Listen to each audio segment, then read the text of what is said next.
The desert doesn't forgive, it doesn't forget, and it sure as hell doesn't care about the weight a man carries when he rides through it alone.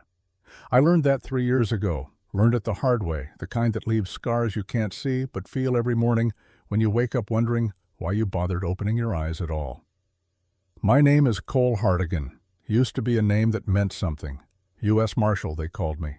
Wore the badge for 15 years. Believed in it, too.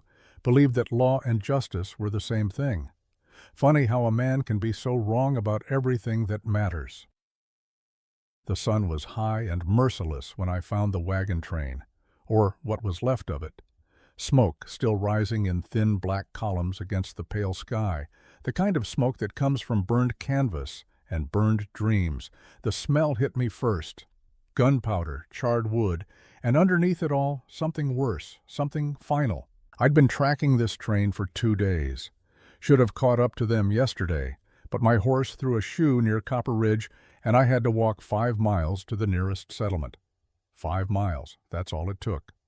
5 miles between being there when they needed me and arriving just in time to count the bodies. There were 11 wagons, settlers mostly. Families heading west with everything they owned packed into wooden boxes on wheels. Children's toys scattered in the dirt. A woman's shawl caught on a wagon wheel, fluttering in the wind like a ghost waving goodbye. I've seen massacres before, too many, but you never get used to it. Anyone who tells you different is either lying or dead inside. I dismounted slow, one hand on my revolver out of habit. The attack was recent, maybe 4 hours, maybe less. Hoofprints everywhere, churned up sand, shell casings glinting in the sunlight. Whoever did this took their time. This wasn't a quick raid, this was methodical. I walked through the wreckage, boots crunching on broken glass and spent cartridges. Each wagon told a story, a family Bible with half the pages torn out, a child's doll with its head twisted backward, a wedding photograph in a broken frame, the glass shattered, but the faces still smiling up at me like they didn't know yet what was coming. That's when I found him, Samuel Porter, store clerk from Yuma. I'd known him for 3 years, ever since I started working that territory. Good man. Honest. The kind who'd give you credit when times were hard and never mention it again. He was lying face down near the lead wagon, one arm stretched out like he'd been reaching for something when the bullet took him. I turned him over gentle as I could. His eyes were still open, staring at nothing. In his hand, clutched so tight I had to pry his fingers loose, was a piece of paper. Burned at the edges, most of it turned to ash, but there was enough left to read. A list of names. I recognized some of them. Outlaws, smugglers, men I'd arrested or tried to arrest over the years, and right at the top, in Sam's careful handwriting, one name underlined 3 times. Wade Fallon. My hands started shaking. Not from fear, from something colder, something that had been sleeping inside me for 3 years, waiting for a reason to wake up. I folded the paper careful, tucked it inside my coat pocket. That's when I noticed the symbol, scratched into the side of the wagon wheel with something sharp. A circle with lines radiating from it, almost like a sun, but wrong somehow. Deliberate. I'd never seen anything like it before, but looking at it made my skin crawl. I spent the next hour burying what I could. The ground was hard, rocky, and I only had my hands and a broken shovel I found in the wreckage. Shallow graves. That's all I could manage. Shallow graves and a few words I wasn't sure anyone was listening to. When I finished, the sun was starting to drop toward the western hills, turning everything the color of old blood. I washed my hands in what was left of someone's water barrel and looked out at the empty horizon. That's when I heard it. A sound that didn't belong, soft, careful. The kind of sound someone makes when they're trying not to be heard. My hand went to my gun before I even thought about it. Drew it smooth, thumbed back the hammer, turned toward the sound. There, behind an overturned wagon, a shape moved in the shadows. "Come out," I said. My voice sounded strange, like I hadn't used it in days. Maybe I hadn't. "Come out slow and keep your hands where I can see them." For a long moment, nothing. Then the shape moved again, and a boy stepped into the light. He couldn't have been more than 10 years old, Mexican, by the look of him, wearing clothes too big for his frame, probably hand-me-downs from an older brother. His face was streaked with dirt and tears, and his eyes looked like he'd aged 50 years in the last few hours. "No dispares," he whispered. "Don't shoot." "Por favor, señor, no dispares." I lowered the gun slow. "It's all right," I said, switching to Spanish. Not great Spanish, but good enough. "I'm not going to hurt you. My name is Cole. What's yours?" The boy stared at me for a long time, like he was trying to decide if I was real or just another ghost. Finally he spoke. "Mateo." "Mateo, good. That's good. You were with the wagon train?" He nodded, still not moving any closer. "What happened here, Mateo? Can you tell me what happened?" His mouth opened and closed a few times before any words came out. When they did, they came in a rush, tumbling over each other. "They came at dawn, many men, with guns. They were laughing, shooting. My papa, he tried to fight, but they... He stopped, swallowed hard. "They killed everyone except me. I hid. Under the wagon. I hid and I didn't come out and I didn't help and..." "Stop." I walked closer, slow, and knelt down so we were eye to eye. "You did the right thing. You stayed alive. That's what your papa would have wanted. You understand me? You did the right thing." Mateo's eyes filled with tears, but he didn't cry, just nodded, his whole body shaking. "These men," I said carefully. "Did you see them? Could you tell me what they looked like?" He nodded again. "Seis hombres. 6 men, maybe more. They wore." He gestured at his face. "Bandanas, red ones. But there was one man who didn't have a gun."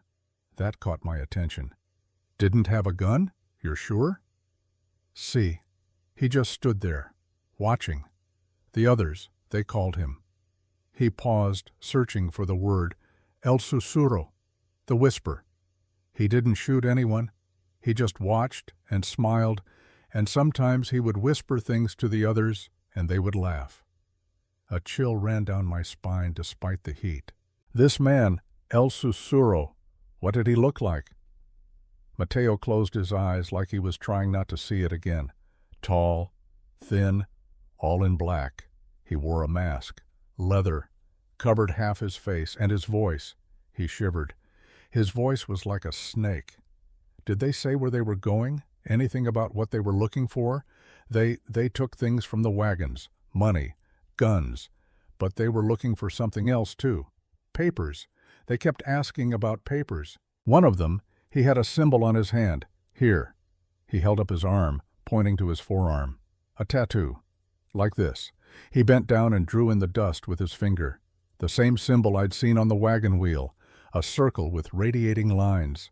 My blood ran cold. Where did you see this symbol before, Mateo? On the wagons. The men, they put it on the wagons before they burned them. Like a marca. A mark. I stared at the symbol in the dust for a long time. This wasn't just a raid. This was a message. A warning. But for who? Mateo, I said quietly, I need you to stay close to me now. I'm going to find these men, and I'm going to make sure they don't hurt anyone else. But I need you to trust me. Can you do that? He looked at me with those old eyes in that young face. Will you kill them? The question hung in the air between us. Honest, direct. The kind of question only a child who's seen too much death can ask.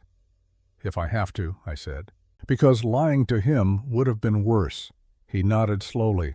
Bueno, my papa, he would want someone to stop them, so they don't do this again.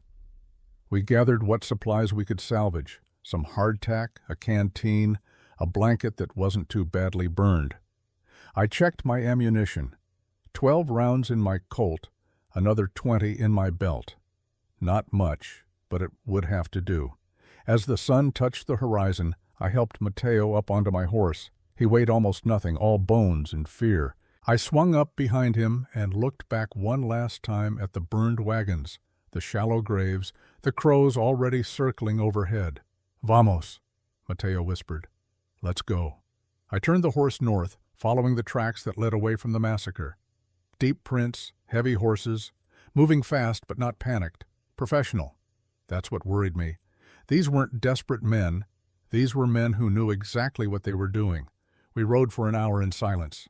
The desert stretched out around us, empty and indifferent. Mateo sat stiff in front of me, not saying a word, just staring ahead like he was trying to see something beyond the horizon. Finally, as the stars began to appear, he spoke. "Senor Cole? Yeah? Do you believe in ghosts?"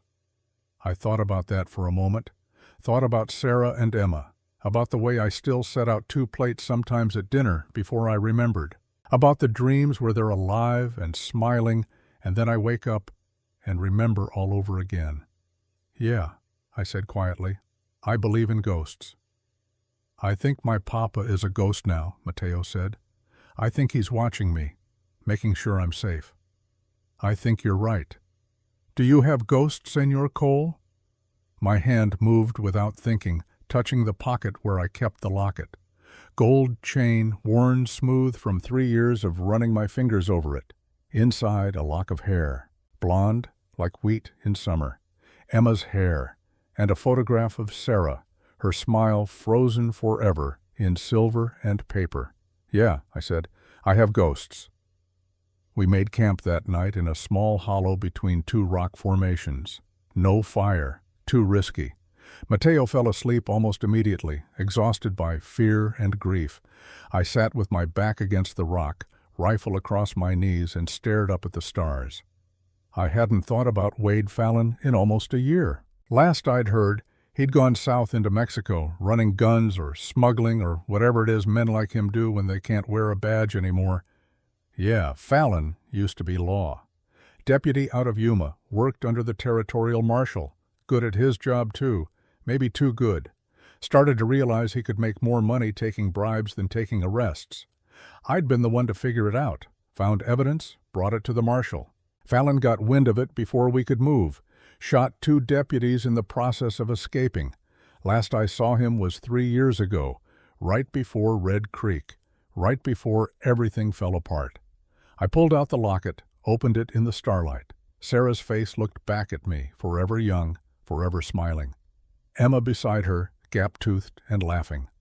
I'd taken this photograph the summer before, the last summer.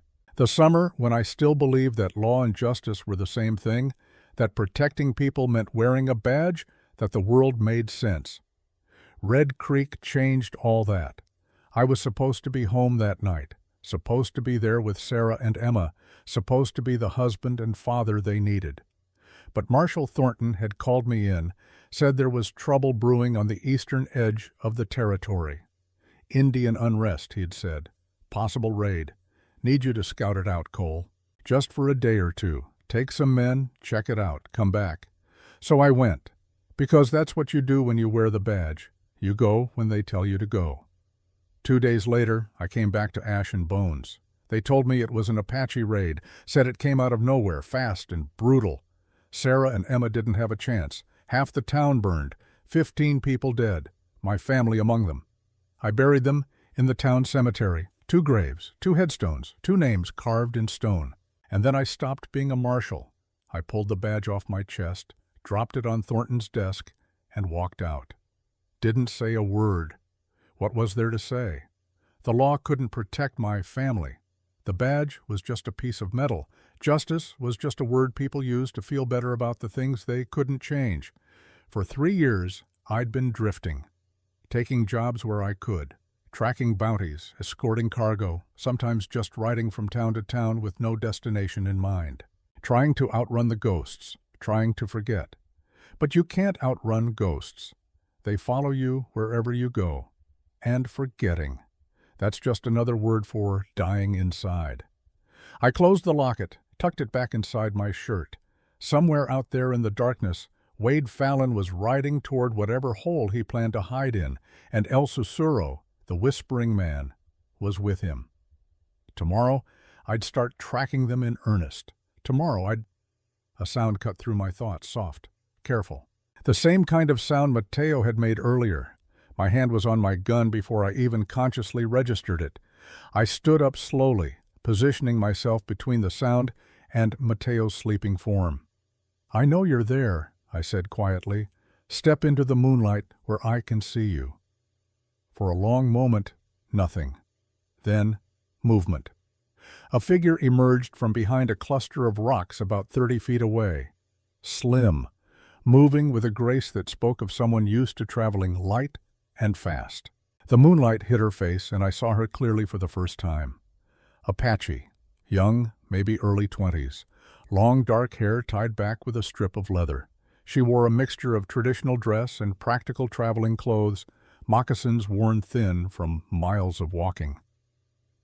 A bow was slung across her back, a knife at her belt, but it was her eyes that held my attention. Dark, fierce, and filled with something I recognized, the same thing I saw in the mirror every morning: loss. "Don't move," she said in accented English. Her voice wasn't shaking, but it wasn't steady either. The bow was in her hands now, arrow nocked, but not drawn. "I'm not looking for a fight." "Neither am I said, keeping my hands visible. "But you're making it hard to believe that with an arrow pointed at me."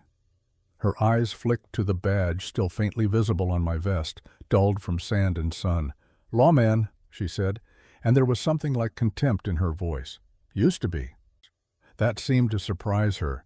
The bow lowered slightly, but her shoulders stayed tense. "You're alone out here. That's dangerous country." "I could say the same to you." She studied me for a long moment, her eyes moving from my face to my gun to the sleeping boy behind me. "The child. He's with you?" "He's under my protection." "From the wagon train?" When I nodded, something shifted in her expression. Not quite sympathy, but recognition. "I saw the smoke 2 days ago. I was too far to reach it in time." "You were tracking the men who did it?"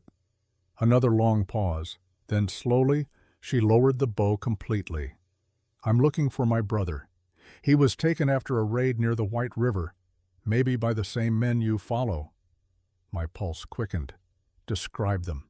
6 men, red bandanas, led by a white man with a scar on his jaw. They came at dawn, killed the warriors, took the young ones. For trade, I think. My brother's tracks were with theirs." "Your brother? How old?" 17. "His name is Dakota. He's young but strong. He'd fight if he could." Her voice cracked slightly on that last word, the only sign of the fear she was holding back. I looked past her toward the horizon, calculating. 6, maybe 7 hours ahead of us, depending on terrain, if we moved fast. "You have a name?" I asked. "Ayasha." I nodded once. "Cole Hartigan." She didn't answer, but her grip on the bow eased slightly. We stood there in the moonlight, 2 strangers bound by the same desperate hunt. The silence stretched, filled only by the sound of wind through the rocks and Mateo's soft breathing. "These men you're tracking," I said finally. "They mark the wagons with a symbol, a circle with lines. You know what that means?" Her face went pale. Even in the moonlight, I could see it. "Where did you see this?" "On the wagons. And the boy, he saw it tattooed on one of the men." Ayasha's hand moved to the knife at her belt, gripping it tight. "The circle," she whispered. "What's the circle?" She looked at me, and for the first time I saw real fear in her eyes. "A network. White men, Mexican traders, some corrupt officials. They take people, mostly my people, but anyone they can sell. Children, especially. They mark their territory with that symbol, a warning to others." My stomach turned. "You're saying Dakota wasn't just kidnapped. He's being sold." "If we don't reach him in time, yes." I thought about Mateo sleeping behind me, about the other children who must have been in that wagon train, about what might have happened to them if they'd survived. "We ride together," I said. "We find these men, we get your brother back, and we end this." Ayasha studied my face in the moonlight, searching for something. Trustworthiness, maybe, or just desperation that matched her own. "I don't trust settlers," she said finally, "or lawmen, even former ones." "You don't have to trust me. Just stay alive long enough for us to find them." She almost smiled at that. Almost. "What makes you think you can find them when I couldn't?" "Because I'm not just tracking them. I know where they're going." That got her attention. "Where?" I pulled out the burned paper from my pocket, unfolded it carefully. In the moonlight, Wade Fallon's name was clearly visible. I know one of these men, Wade Fallon, former deputy. If he's running this operation, he'll need a place to stage, somewhere to hold captives before moving them south. And I know his patterns. Where? There's an old mission, San Miguel de Los Angeles. Abandoned 20 years ago, but the walls still stand. Water source nearby, it's perfect for what they need. I looked at her. 3 days hard ride from here. Ayasha was quiet for a long moment, weighing her options. Finally she nodded. We leave at first light. Agreed. She turned to go, then paused. The boy. Why is he with you? He survived the massacre, had nowhere else to go. And you took him with you, into danger. There was no judgment in her voice, just curiosity. I looked back at Mateo, still sleeping, small and fragile in the moonlight. I couldn't leave him, I said simply. Ayasha nodded slowly, like I'd passed some kind of test. My camp is over the ridge. I'll return at dawn. She melted back into the shadows as silently as she'd appeared. I stood there for a while longer, listening to the night, feeling the weight of the locket against my chest. Two strangers, both hunting the same ghosts, both carrying losses that would never fully heal. It wasn't trust that bound us. It was something simpler and more honest. It was need. I settled back against the rock, rifle across my knees, and waited for the dawn. The desert dawn came slowly, bleeding red across the horizon like a wound opening in the sky. I'd been awake for an hour already, watching the stars fade, listening to the world wake up around us. Coyotes calling in the distance, the rustle of lizards in the rocks, the eternal wind that never quite stopped, just paused to catch its breath before starting again.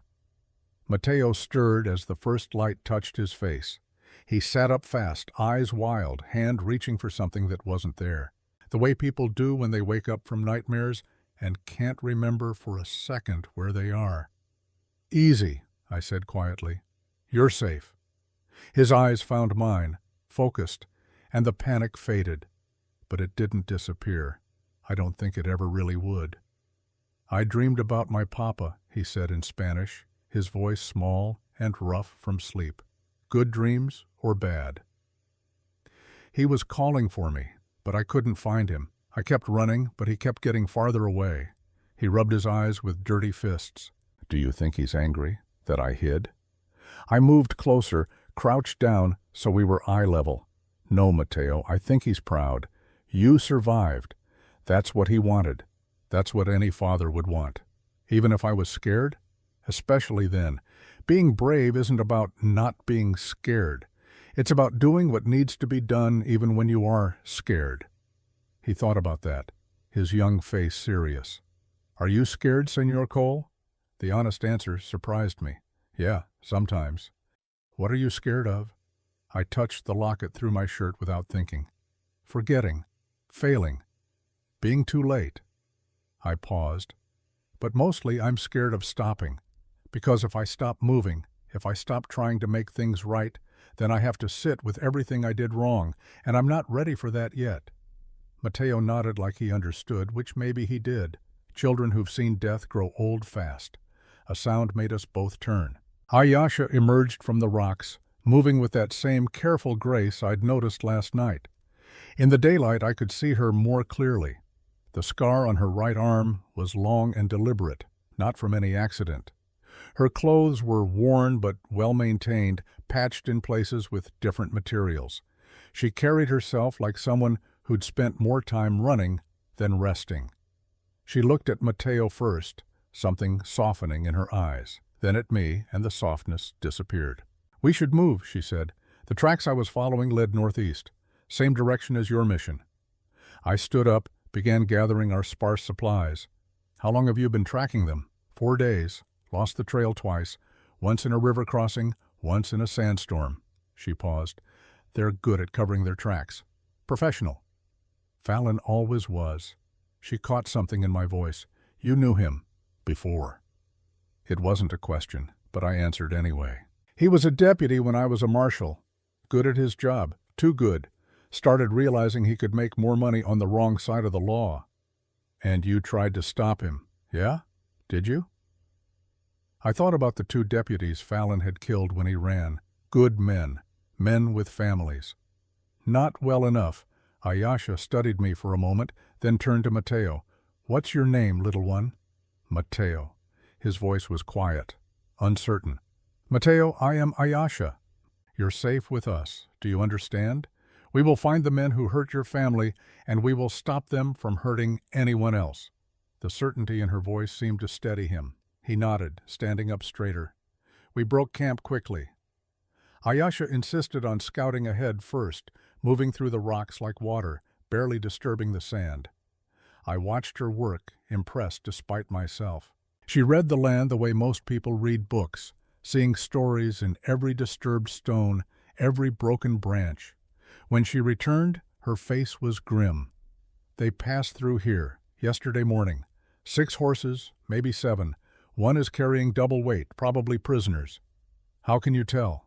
She knelt, pointed at a hoofprint. See here? The back left is deeper than the others, and the stride is shorter. The horse is working harder. She moved to another print. This one here. No rider. They're using it as a pack horse. Supplies probably. I looked at the prints she was indicating. To me, they all looked the same. But the way she read them, it was like she was watching the riders move through the desert in real time. Your father teach you that? I asked. Something flickered across her face. Pain, maybe, or memory. My father taught me many things, before the soldiers came. She didn't elaborate, and I didn't push. Everyone out here carried ghosts. You didn't ask about them unless they wanted to share.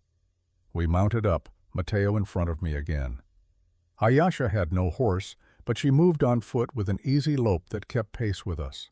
Miles passed. The sun climbed higher, turning the world into a furnace. For a long time nobody spoke. There was a strange intimacy in the silence. Not comfortable exactly, but not hostile either. The kind of quiet that comes when people are focused on the same goal, moving in the same direction. It was Mateo who finally broke it. Señorita Ayesha, your brother, what is he like? Ayesha's stride didn't falter, but I saw her shoulders tighten. Strong, brave, too brave sometimes. He wants to prove himself, to show he's a warrior. A pause.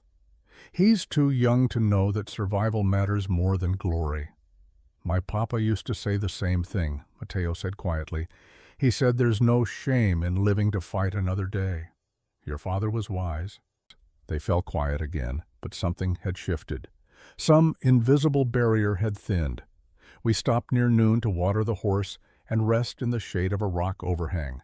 I shared what little food we had, hardtack and dried meat, tasteless, but enough to keep us going.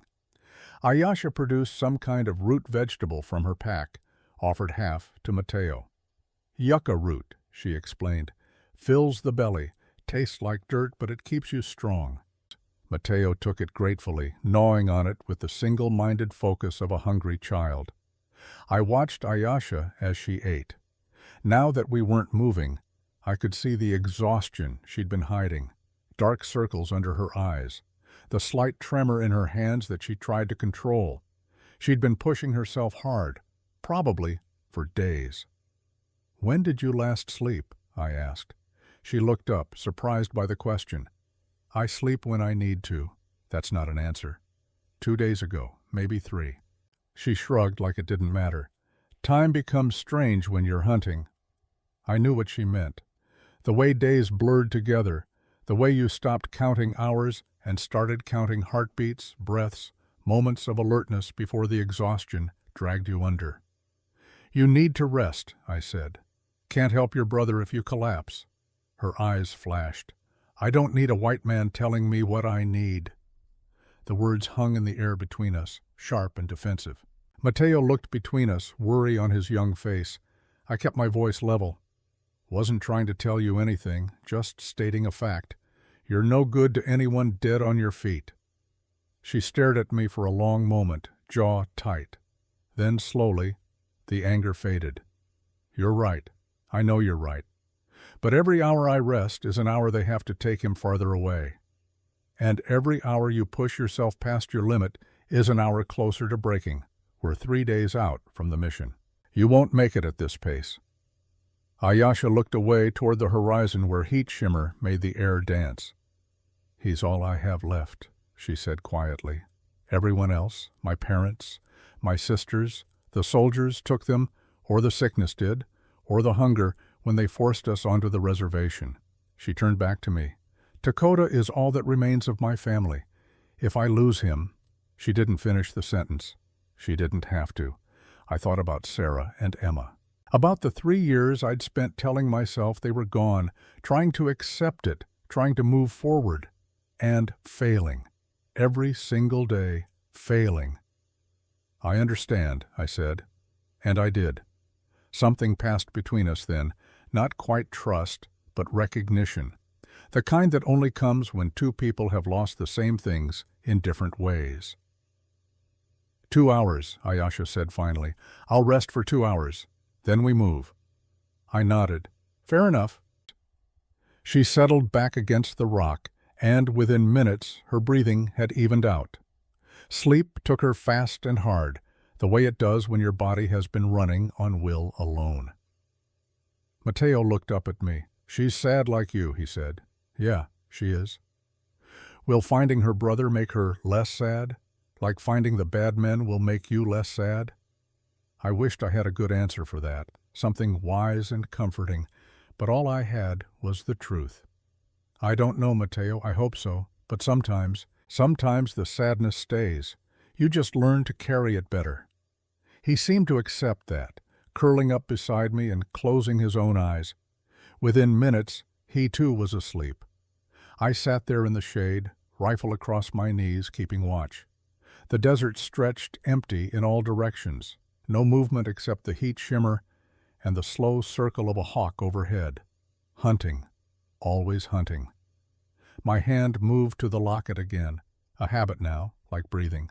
I pulled it out, opened it. Sarah's face looked back at me, forever frozen in that last happy summer. Emma beside her, laughing at something outside the frame. Probably me. I'd always been able to make her laugh. I remembered the day I took this photograph. We'd gone on a picnic by the creek. Sarah had made her special cornbread. Emma had picked wildflowers. It was one of those perfect days, the kind you don't appreciate fully until they're gone and you're left with nothing but the memory. Emma had asked me something that day I'd almost forgotten until now. "Papa, do you think we'll always be this happy?" And I'd said yes, promised her yes, because what else do you tell your child? You don't tell them that happiness is temporary, that the world is full of people who will take it from you, that being a marshal means sometimes you're not there when your family needs you most. You tell them yes, and you mean it, even though some part of you knows you're lying. A sound pulled me from the memory, soft, almost imperceptible. Someone crying, trying not to be heard. Ayasha, still asleep, but her face was twisted with pain, tears sliding down her cheeks. Her mouth moved, forming words in Apache that I couldn't understand. But I understood the tone, pleading, desperate. I looked away, giving her what privacy I could. Everyone deserved to have their nightmares in private. When the 2 hours were up, I woke her gently. She came awake fast, hand going to her knife, eyes wild. Then she saw me, remembered where she was, and the wildness faded. "Time to move," I said quietly. She nodded, wiping her face quickly, pretending I hadn't seen. We both pretended a lot of things out here. It was easier that way. We rode on through the afternoon, following the tracks northeast. The landscape began to change. More rocks, less sand. The beginning of canyon country. Good place for an ambush. I kept my hand near my gun, eyes scanning the ridges. As the sun began to drop, Ayasha called out, "Wait!" I reined in. She was kneeling by something in the sand. Not tracks this time, something else. I dismounted, walked over. It was a piece of cloth, beaded traditional Apache work, red and white pattern. The colors faded from sun and dust. Ayasha held it like it was made of glass. "This is Dakota's," she whispered. "I made it for him, for his 15th summer." "He dropped it on purpose," I said, seeing the way it was laid out. Not thrown, not lost, placed. He's leaving you a trail. Her eyes met mine, and for the first time I saw hope there, real hope, fragile and fierce. He knows I'm coming. Smart kid. He's not a kid. He's... She stopped, something flickering across her face, too fast for me to read. He's stronger than you think. There was something in the way she said it, something that didn't quite match the story of a younger brother. But before I could think too much about it, Ayasha was moving again, energized by the discovery. We pushed on until dark, making camp in a small hollow between rocks. No fire again. Too close now. Too dangerous. After Mateo fell asleep, Ayasha and I sat on opposite sides of the small space, both of us too wired to rest. You mentioned soldiers earlier, I said quietly. What happened? She was silent for so long I thought she wouldn't answer. Then, in a voice that barely carried across the darkness between us, she spoke. 3 years ago, winter, the cavalry came to our village, said we had to relocate to a reservation. My father tried to negotiate, tried to explain that we had permission to be there, documents from the old agent. They didn't care. Her voice stayed flat, emotionless. The tone people use when they're talking about trauma. They burned everything, shot anyone who resisted. My father, my mother, my 2 sisters. I'm sorry, I said, because what else was there to say? I survived because Dakota pulled me away, hid me in a cave. We watched the village burn from up in the rocks. A pause. He was only 14, and he had to be the strong one because I'd broken. I understood that kind of breaking, the kind where you're still breathing, still moving, but something fundamental inside you has shattered. The scar on your arm, I said carefully. I did that to myself, after. Couldn't feel anything else, so I made myself feel pain. Dakota found me before I could finish. She touched the scar absently. He saved me twice that winter. Once from the soldiers, once from myself.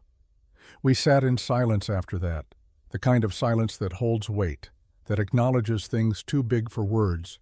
Finally, Ayasha spoke again. You lost someone too. I can see it in the way you move. Like you're always halfway somewhere else. My hand found the locket. My wife, my daughter, 3 years ago, like you, I was away on a job, marshal business. Came home to find them dead. Apache raid, they said. I paused, the old anger rising.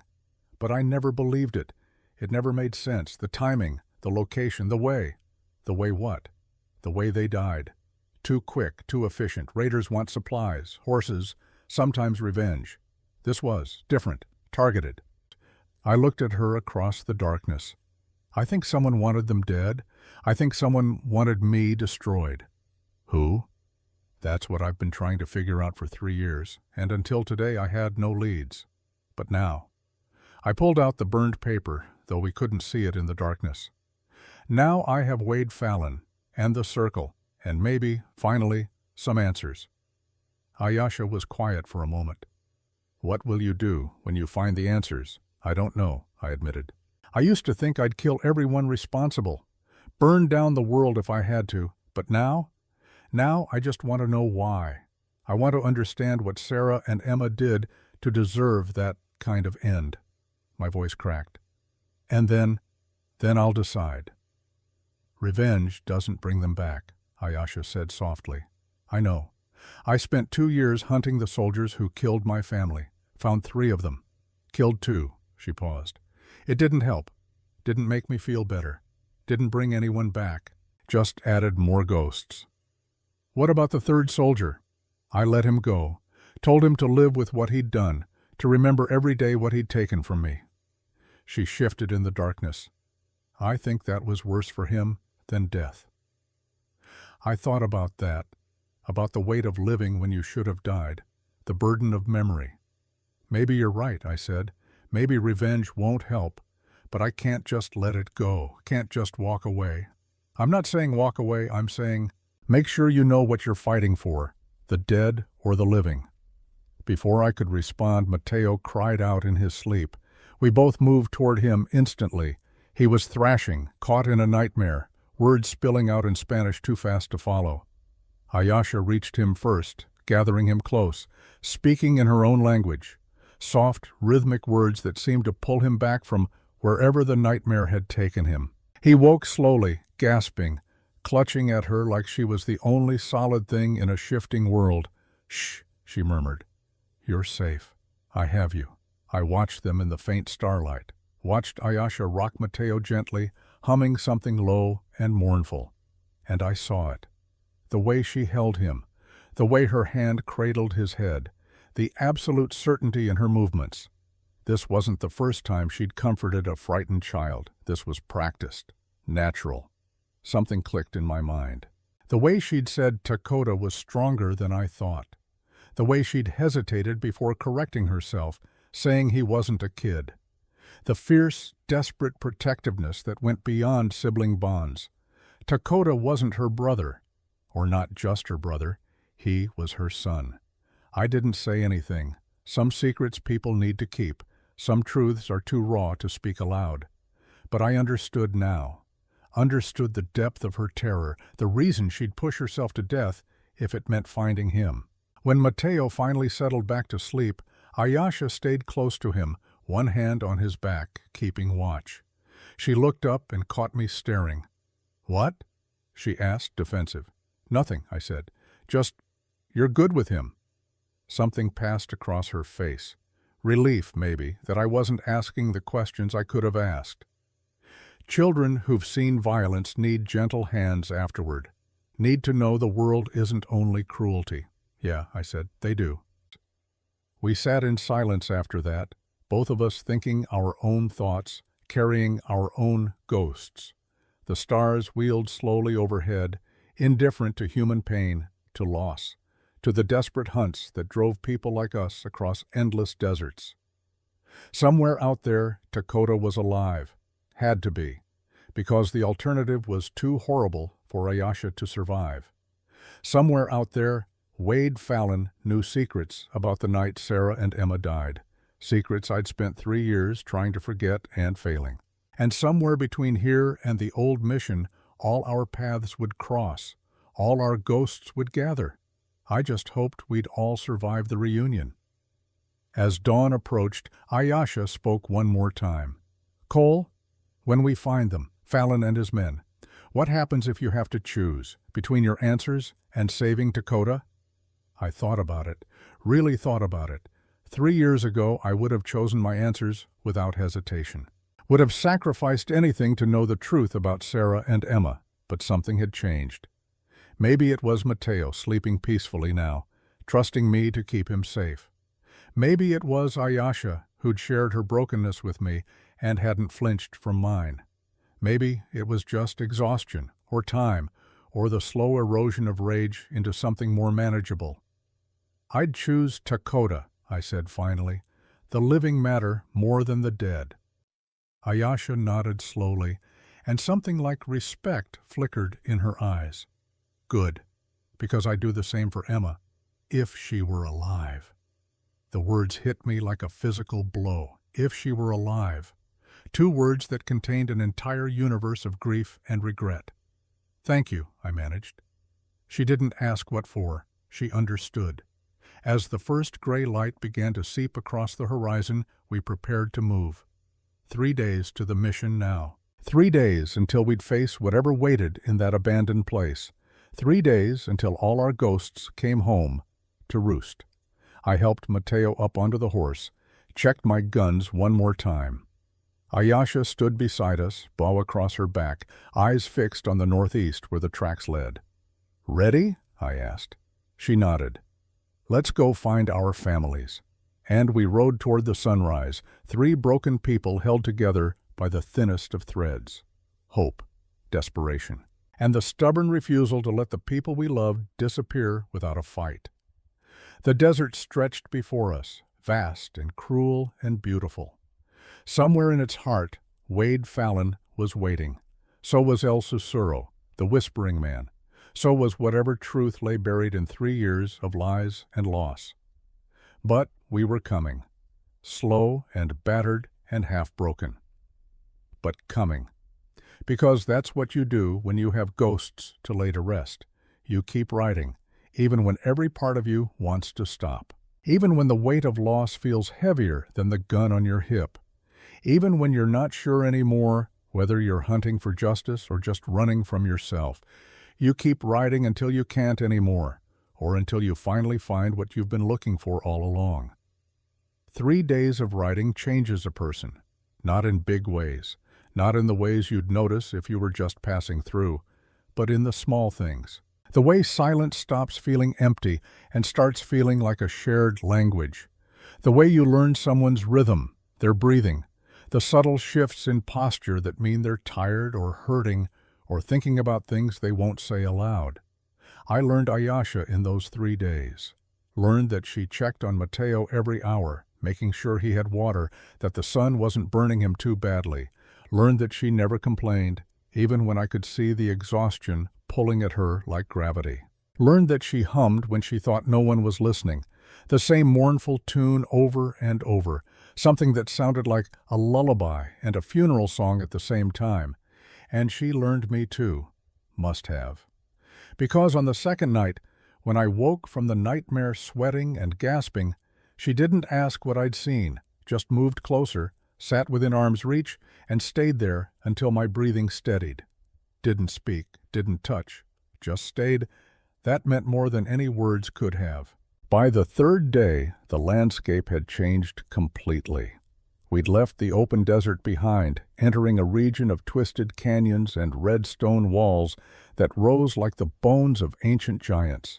The air felt different here, heavier, like the rocks themselves remembered all the blood that had soaked into them over centuries.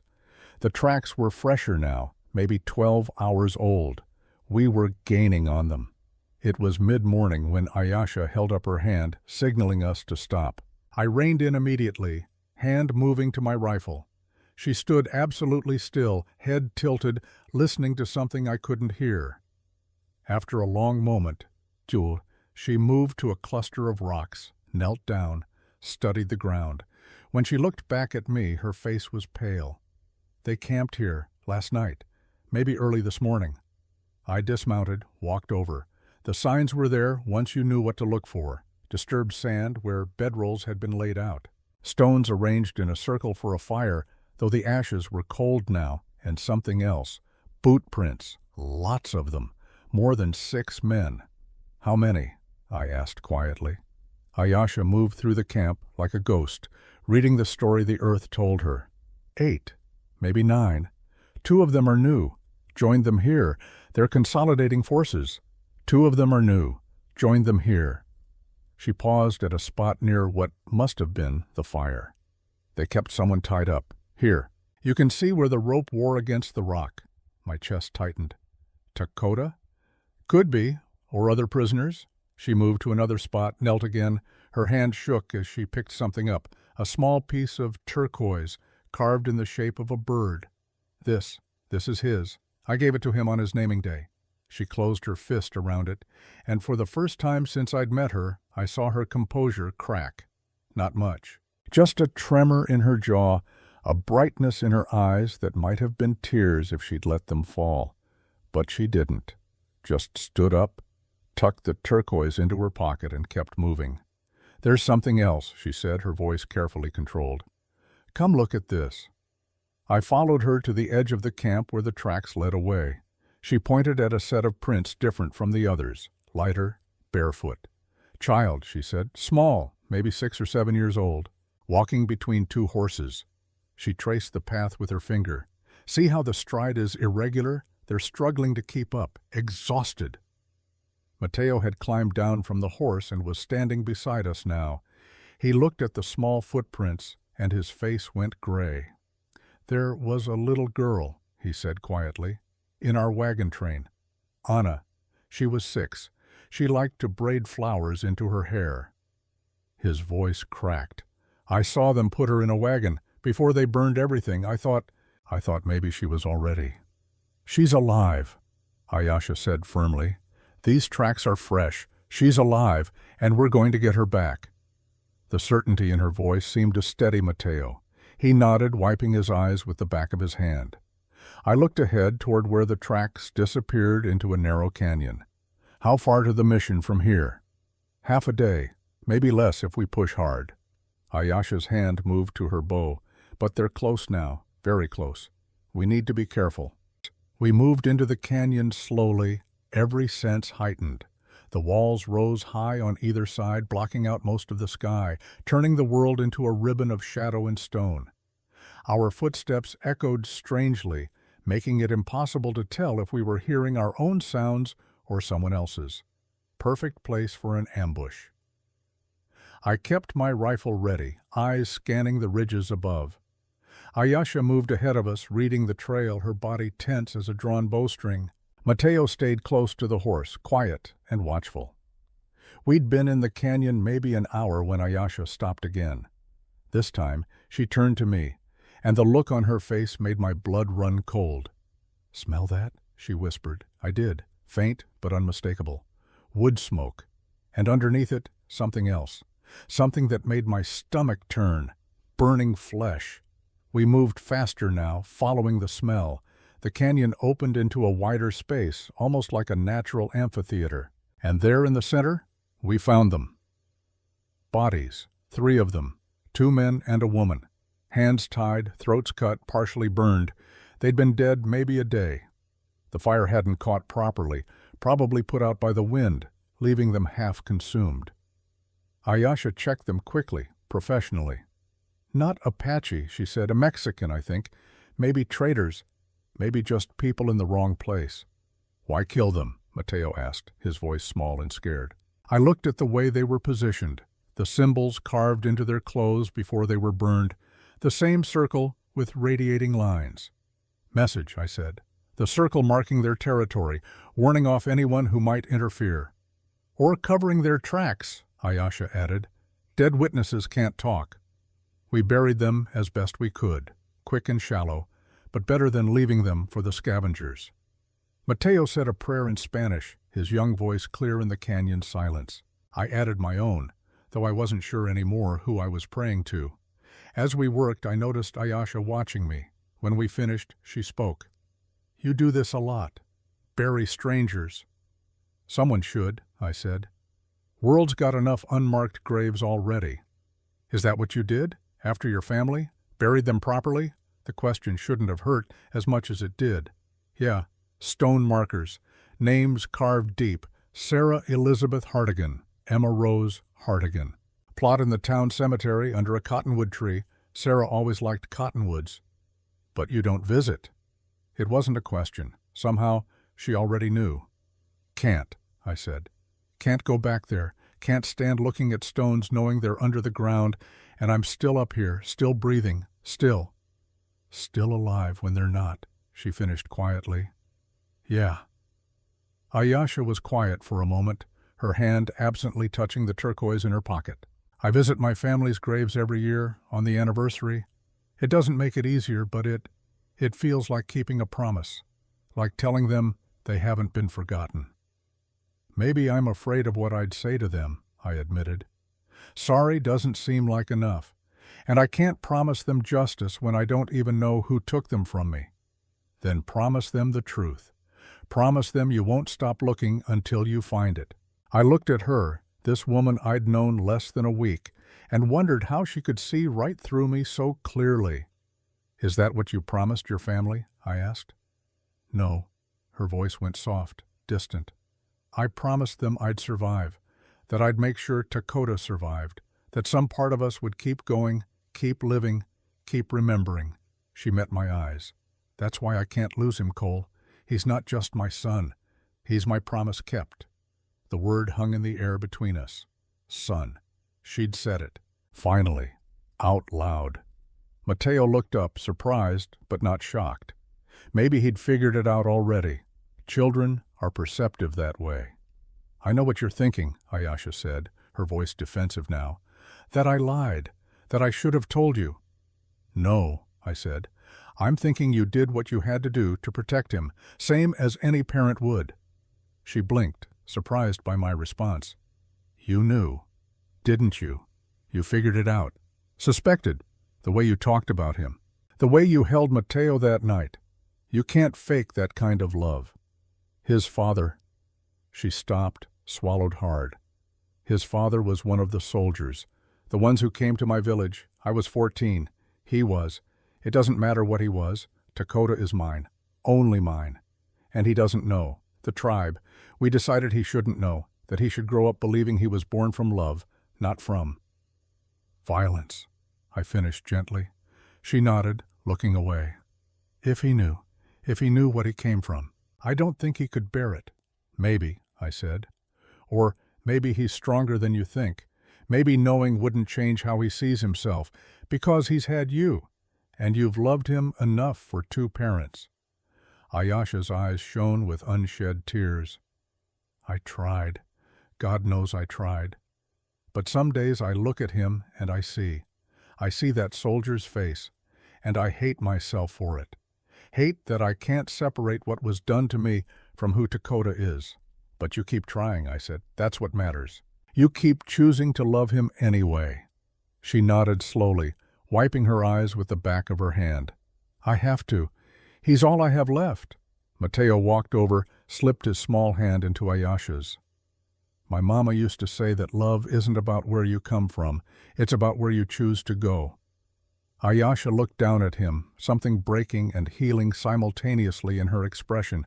She squeezed his hand gently. Your mama was a wise woman. See, she was. We stood there for a moment, 3 people bound together by loss and the desperate hope of saving what could still be saved.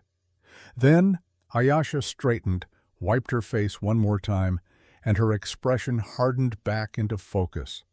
We should keep moving. We're close now, very close. We left the canyon as the sun began its descent toward evening.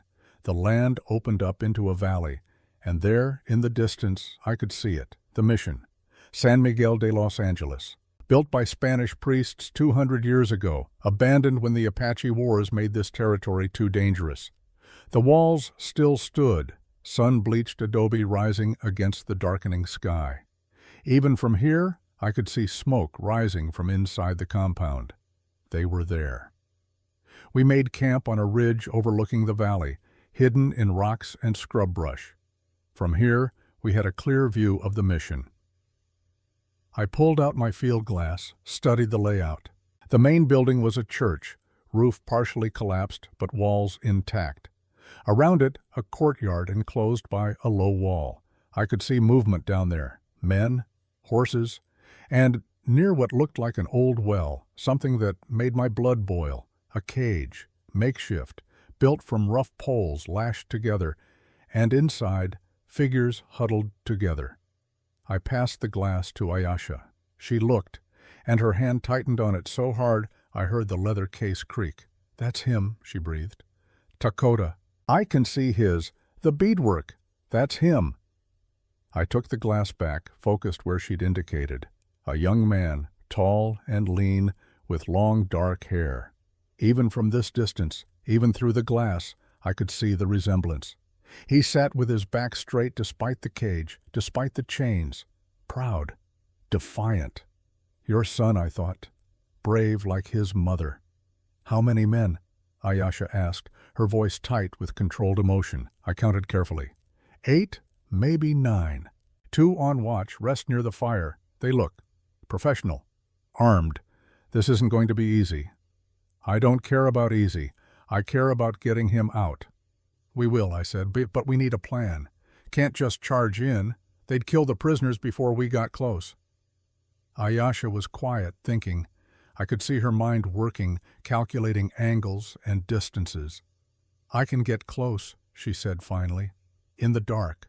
Apache moved silently. They won't see me coming. Too dangerous. You go in alone, you die. We both know that. Then what do you suggest? Wait for them to move? They could leave tomorrow. Could sell Dakota before we get another chance? She was right, and we both knew it. Time was running out. We go tonight, I said, but together. You get close, free the prisoners. I provide cover from here with the rifle. Mateo stays hidden, holds the horses for when you run. When we run, Ayasha corrected. When we run, I agreed. Mateo looked between us, his face pale but determined. I can help. I can. You are helping, I said gently. By being ready with the horses. By being the reason we make it out. That's not a small job, Mateo. That's the most important job. He nodded, but I could see the fear in his eyes. Fear that we wouldn't come back. Fear that he'd lose more people he cared about. Ayesha knelt beside him, put her hands on his shoulders. Listen to me, little one.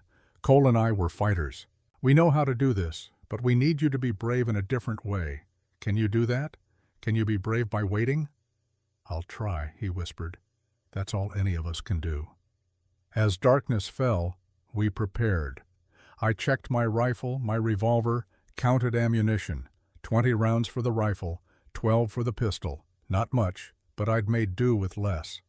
Ayesha strung her bow, tested the tension, selected her best arrows. She moved with ritual precision, each motion practiced and certain. This was how she centered herself, how she prepared for violence. I recognized it because I did the same thing. The checking, the counting, the small rituals that said, I'm ready. I'm in control. I won't fail. Even when you knew you might. Before we left, Ayesha did something unexpected. She started to sing, low and soft, barely above a whisper. The same tune I'd heard her humming over the past 3 days. Mateo listened, his eyes growing heavy despite his fear. The song worked on him like a spell, pulling him towards sleep. When she finished, he was drowsing, curled up in his blanket. She tucked it around him gently, then looked at me. Song of the Dying Sun, she said. My mother used to sing it. It's about spirits walking at twilight, between the world of the living and the dead, about finding what was lost, about bringing people home. It's beautiful, I said. It's a promise, she corrected. When I sing it, I'm promising whoever I sing it for that they won't be forgotten, that someone will come for them, that they won't die alone. She stood up, checked her weapons one more time. In the moonlight, she looked different, not fragile or exhausted. She looked like what she was, a warrior, a mother, someone who would burn the world down to save her child. Ready? She asked. I thought about Sarah and Emma, about 3 years of questions with no answers, about the fact that Wade Fallon was down there, and he knew things I needed to know. But I also thought about Dakota in that cage, about little Anna with flowers in her hair, about the living who needed saving more than the dead needed vengeance. Ready, I said. We moved down the ridge in darkness, leaving Mateo hidden and sleeping. The descent took an hour, moving slowly, testing each step, freezing at every sound. The moon was a thin crescent, giving just enough light to see by, but not enough to expose us.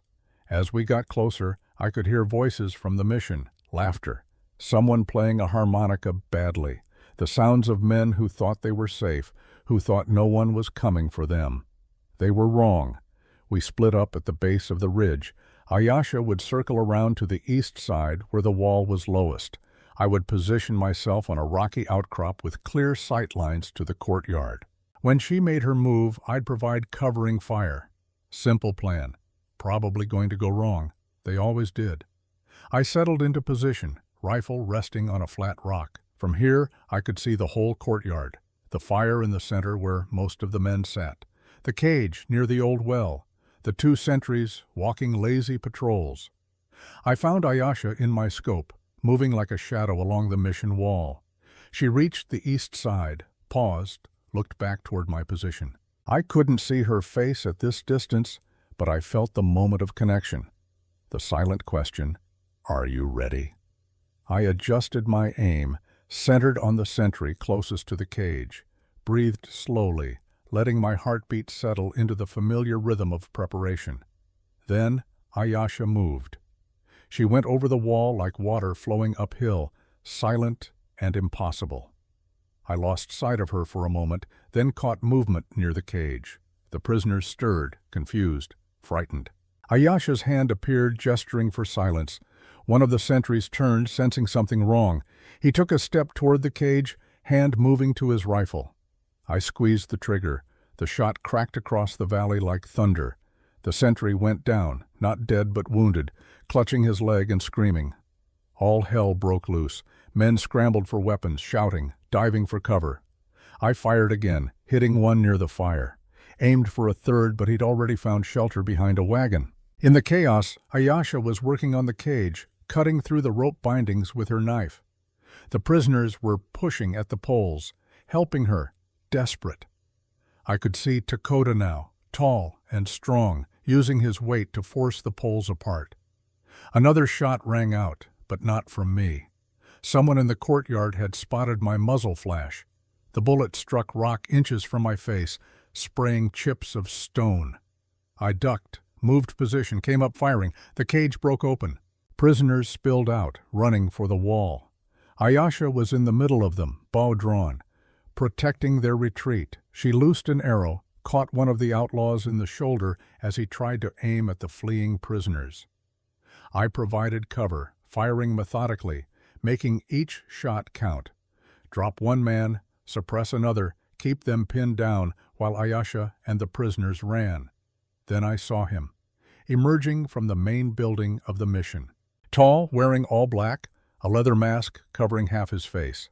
El Susurro, the whispering man. He stood there calmly, surveying the chaos, seemingly unconcerned with the bullets flying around him. Then he turned, looked directly at my position. Even at this distance, even in the darkness, I felt his eyes find me. He raised one hand, pointed at me, not threatening, acknowledging, like he'd known I was there all along. Then he turned and walked back into the building, disappearing into shadow. A voice shouted from the courtyard, "Get them! Don't let them reach the wall." I recognized that voice. Would have recognized it anywhere. Wade Fallon. He emerged from behind cover, revolver in hand, firing toward the fleeing prisoners. He was older than I remembered, heavier, but I'd know that face anywhere. The scar on his jaw from a knife fight in Tombstone. The cold eyes that looked at people like they were obstacles or opportunities, nothing more. He was shouting orders, rallying his men, trying to organize a pursuit. I centered my scope on him, finger on the trigger. One shot, that's all it would take. End him right here, right now. But Ayasha and the prisoners were still exposed. If I took the shot, if I focused on Fallon, one of his men might kill them while I was distracted, the living or the dead. Ayasha's words echoed in my mind. I moved my aim, shot another outlaw trying to flank the prisoners, then another. Buying time. Buying seconds they needed to reach the wall. Ayasha got there first, boosting prisoners over one by one. Dakota went last, turning to help his mother, but she pushed him over, insisting. Mother protecting child even when the child was nearly a man. As Ayasha climbed the wall, a shot rang out. She jerked, almost fell. But Dakota caught her from the other side, pulled her over. They disappeared into the darkness beyond. I fired 3 more rounds fast, forcing the outlaws back into cover. Then I was moving, scrambling down from my position, running toward where we'd left the horses. Bullets chased me, striking rocks, whining past my ears. I dove behind cover, came up firing, dropped one more man. Then I was in the open, sprinting, lungs burning, legs pumping. I reached the ridge where Mateo was waiting. He had the horses ready, exactly like I'd told him. Good kid. Brave kid.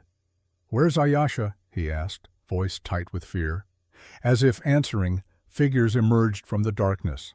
Prisoners, running. And there Ayasha, supported by Dakota, her hand pressed to her side where blood seeped between her fingers.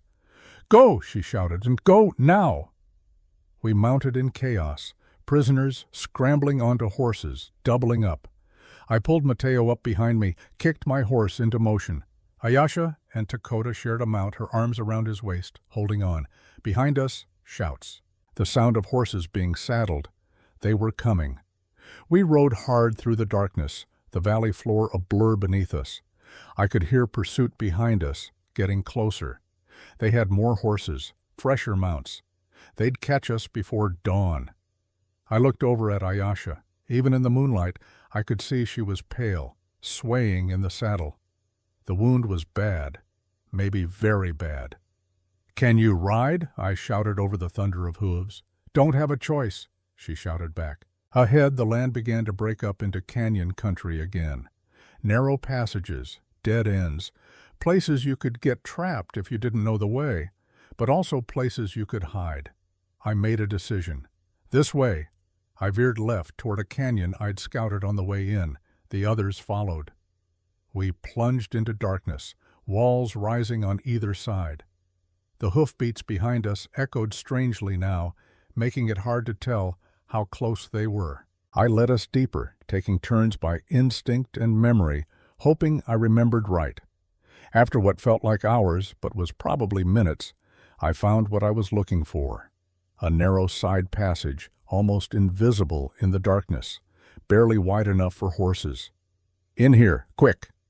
We squeezed through one by one. The passage opened into a small box canyon, maybe 50 feet across. Dead end, but hidden. If Fallon's men rode past without looking carefully, they might miss it.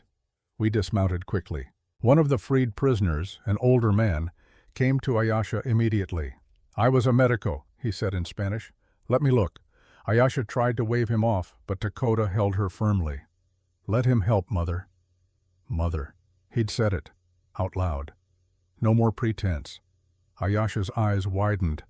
"Dakota, I know," he said softly. "I've always known, since I was small. The way you looked at me, the way you protected me. No sister loves like that, only a mother." Tears streamed down Ayasha's face. "I'm sorry. I'm so sorry. I should have told you. I should have." "You did what you thought you had to do," Dakota said. "To protect me. That's what mothers do." He helped her sit down. "Now let the doctor help you, because I just found you again, and I'm not ready to lose you." The medico worked quickly, tearing cloth for bandages. "The bullet went through," he said. "Clean. She's lucky, but she's lost blood. She needs rest." "No time," Ayasha said, trying to stand. "They're still. They're coming." "Then we fight," Dakota said. "You taught me how. Now let me protect you for once." I positioned myself at the entrance to the canyon, rifle ready. Mateo stayed with the horses, keeping them quiet. The other prisoners, 4 of them including little Anna, huddled against the back wall. We waited in darkness and silence. I could hear them out in the main canyon. Voices, hoofbeats, the jingle of tack and weaponry. They were searching. "Split up!" That was Fallon's voice. "Check every side passage. They couldn't have gone far." Footsteps approached our hiding spot. I steadied my breathing, finger on the trigger. The footsteps paused right at the entrance. "Don't look in. Don't look in." After an eternity, they moved on. We waited another hour. The sounds of pursuit faded, moved deeper into the canyon system. They'd missed us. Finally, when I was sure they were gone, I moved back to where the others waited. Ayasha was sitting up now, looking better. The bleeding had stopped. Color was returning to her face. Dakota sat beside her, their hands clasped together. No more secrets, no more pretending. The medico came over to me. "Thank you, Senor, for saving us. I'm Dr. Miguel Santos. This is Ana." He gestured to the little girl. "And Javier and Rosa. We were taken from our village 3 days ago, told we were being relocated. Then they put us in that cage." "You're safe now," I said. "We'll get you back to your families." "Our families are dead, Senor. The circle killed them when they took us." The words hung heavy in the air.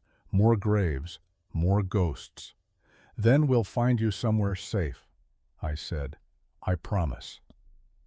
Mateo had found Ana and was sitting with her, speaking softly in Spanish. She had flowers woven into her hair, wilted and dusty, but still there, still trying to find beauty in a world that had shown her only cruelty.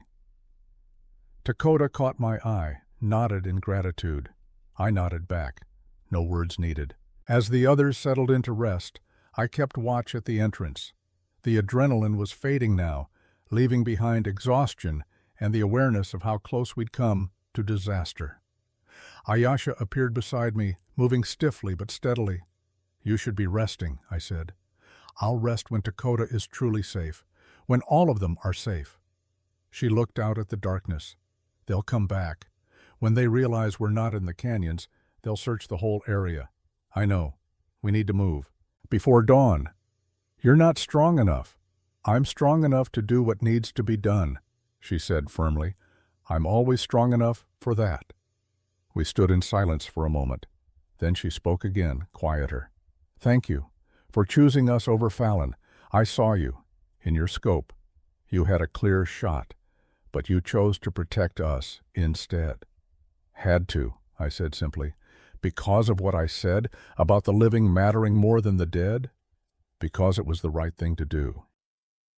She reached over, put her hand on my arm, the first time she'd deliberately touched me. You're a good man, Cole Hartigan. Better than you think you are. I'm just a man trying to make up for the times I wasn't good enough. Aren't we all? She said softly. I looked back at the others. Dakota and Mateo were keeping watch over the younger ones. Dr. Santos was checking everyone for injuries, a small group of broken people holding together through sheer will. What happened down there? Ayesha asked. In the courtyard. I saw you freeze for a moment. I hadn't thought anyone noticed. El Sussurro, he was there. He saw me. And he walked away, like none of it mattered, like he knew something I didn't. I paused. I think this isn't over. I think he wanted us to escape. Why would he want that? I don't know, but I've learned to trust my instincts.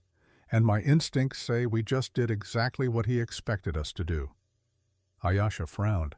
You think it's a trap? I think it's worse. I think it's a game, and we're pieces moving exactly where he wants us to move.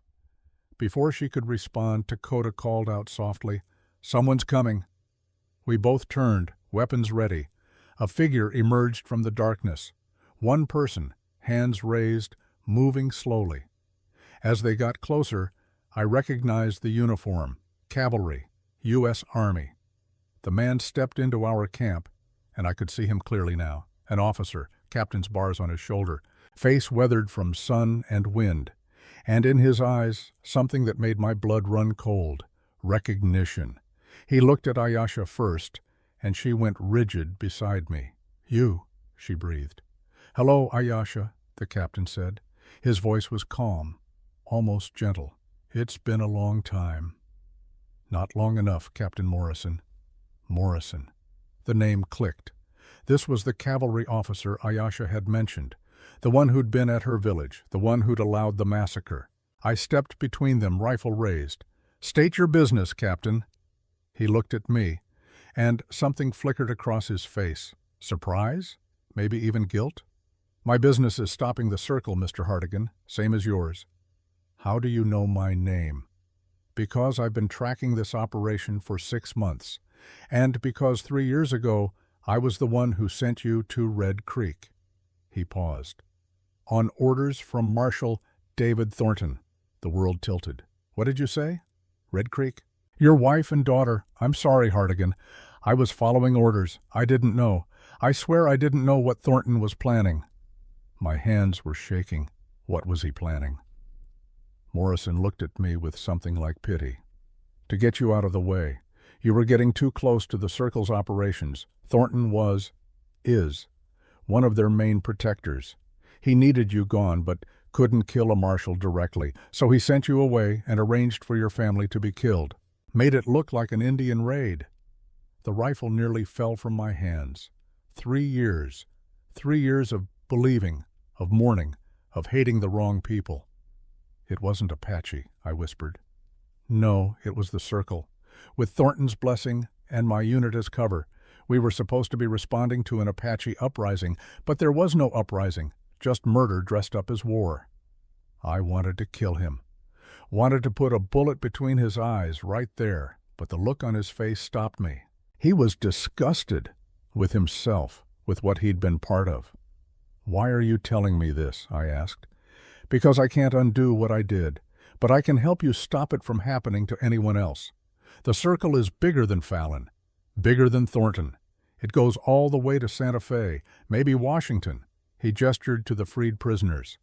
They're moving a big shipment in 2 days, adults and children, being sold to mining operations in Mexico. If we can stop it, we can break their network. And save a lot of lives, Ayesha added, though her voice was still cold. Morrison looked at her. I know you have no reason to trust me. After what happened to your village, after what I allowed, I can't change that. But I'm asking you to let me try to make it right. Ayasha was quiet for a long time. Then she spoke, her voice hard as stone. Where's the shipment happening? Red Creek. My heart stopped. What? They use Red Creek as a staging ground.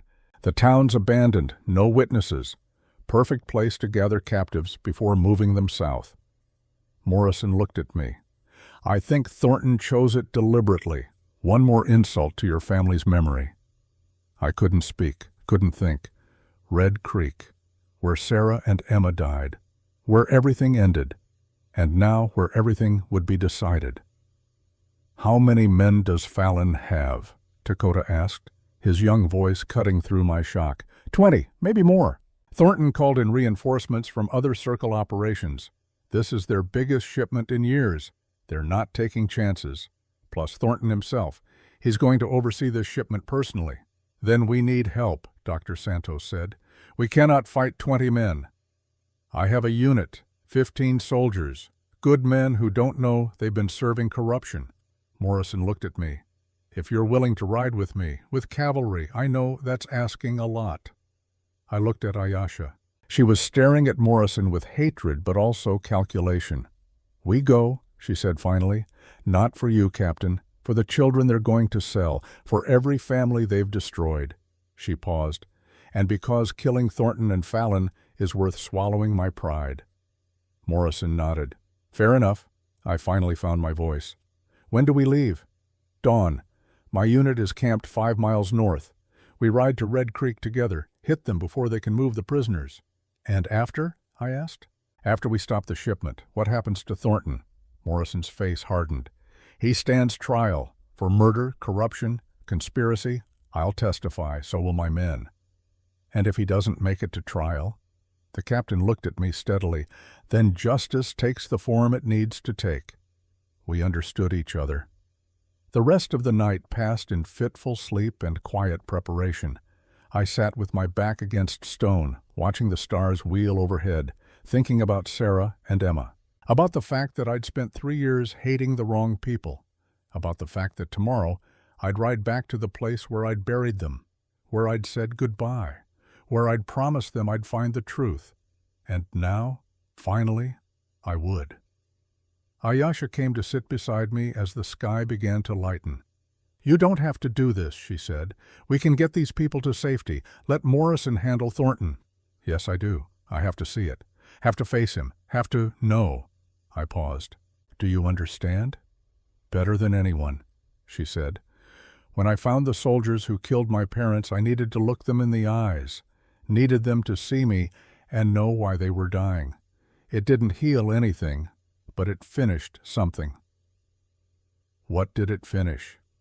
The waiting, the wondering, the part where I imagined it over and over.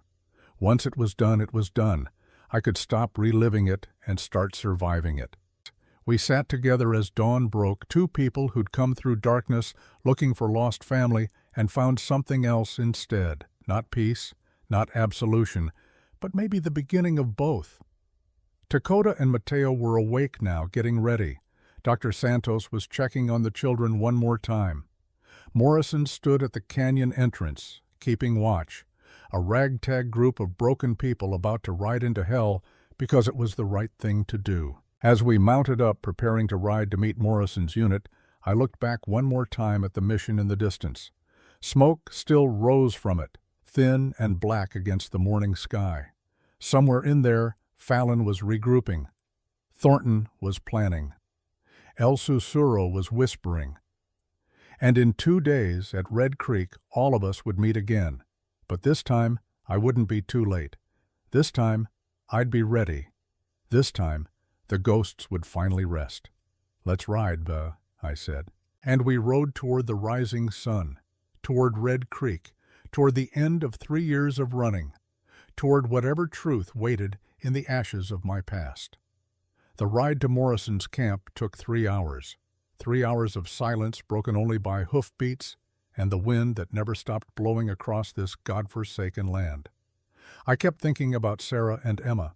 About the fact that I'd spent 3 years mourning them while the man responsible walked free, protected by a badge and the system I'd once believed in.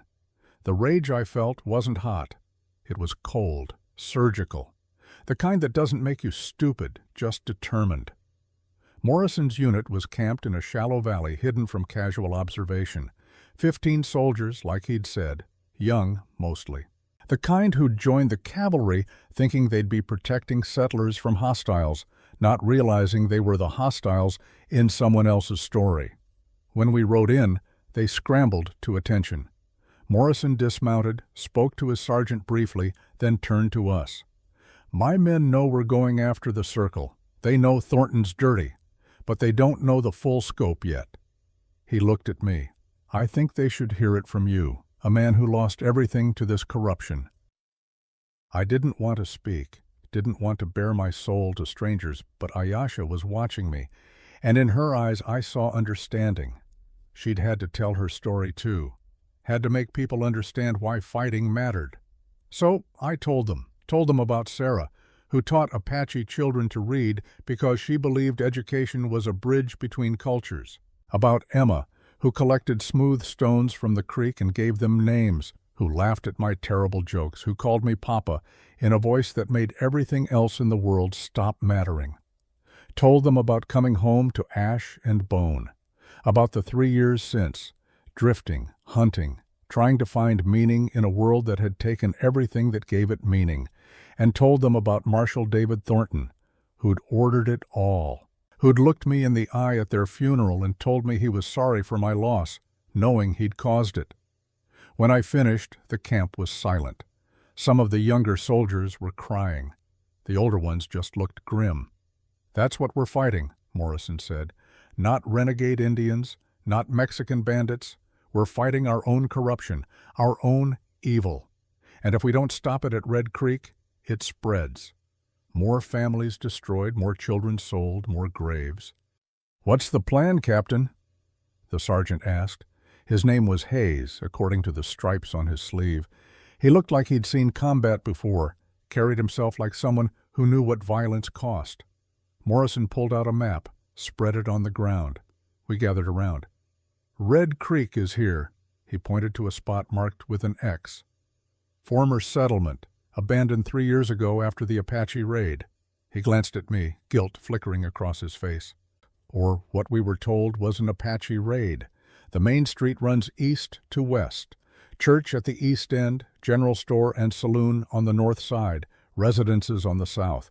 Most buildings are partially burned, but walls still stand. "Good cover for defenders," Hayes observed.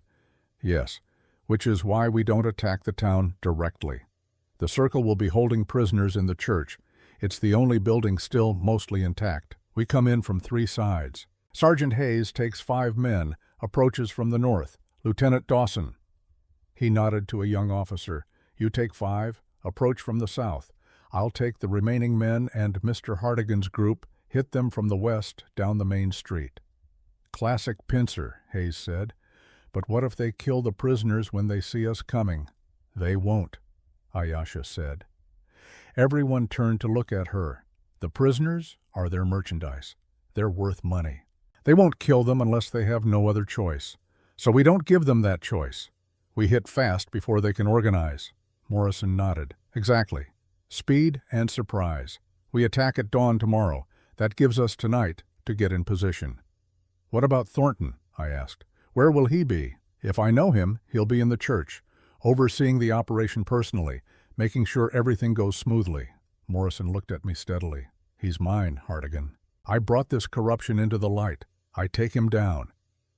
Every instinct in me wanted to argue, wanted to claim that right for myself. But I thought about what Ayesha had said, about making sure you know what you're fighting for, the dead or the living. "Fine," I said, "but I'm coming with you. I need to hear him admit it, need him to look me in the eye and say what he did. And if he doesn't, then I'll make sure he can't do it to anyone else." Morrison held my gaze for a moment, then nodded. "Fair enough." We spent the rest of the day preparing, checking weapons, dividing ammunition, reviewing the plan. The freed prisoners stayed at the camp under guard. all except Dakota, who refused to be left behind. "I can fight," he insisted. "I can shoot. My mother taught me." Ayesha tried to argue, but I could see it was useless. The boy had his mother's stubbornness, and after being in that cage, after being helpless, he needed to feel like he had control over something. "He stays with me," I said. "Close. Does exactly what I say. Agreed?" Dakota nodded firmly. Ayesha looked like she wanted to object, but finally nodded as well. "You keep him safe," she said to me quietly, "or I'll kill you myself." "Deal." As evening fell, Morrison pulled me aside. We walked to the edge of camp, out of earshot. "There's something you need to know," he said, "about that night, about Red Creek." My stomach tightened. "Tell me." "Thornton's orders were specific. Make it look like an Apache raid. Kill everyone in the Hartigan house. Leave evidence that would support the narrative, but—" He paused, swallowed hard. There was a detail in his orders that I didn't understand at the time. What detail? He specified that we check the bodies, make sure both the woman and the child were confirmed dead. Not just dead. Confirmed. With physical verification. Ice ran through my veins. Why would that matter? I didn't think about it then. But now, Morrison looked at me. "Hartigan, what if they weren't both there? What if your daughter wasn't in the house when it happened?" The world tilted. "What are you saying?" "I'm saying the bodies were burned badly, very badly. We identified them by location and size, not by features. We assumed, but what if we were wrong?" "Emma's dead," I said, but my voice shook. "I buried her. I saw the coffin. Did you see her body?" "No, they said it was too badly burned, that I shouldn't, that I should remember her as she was." Morrison was quiet for a moment. "Who told you that?" "Thornton. He handled everything.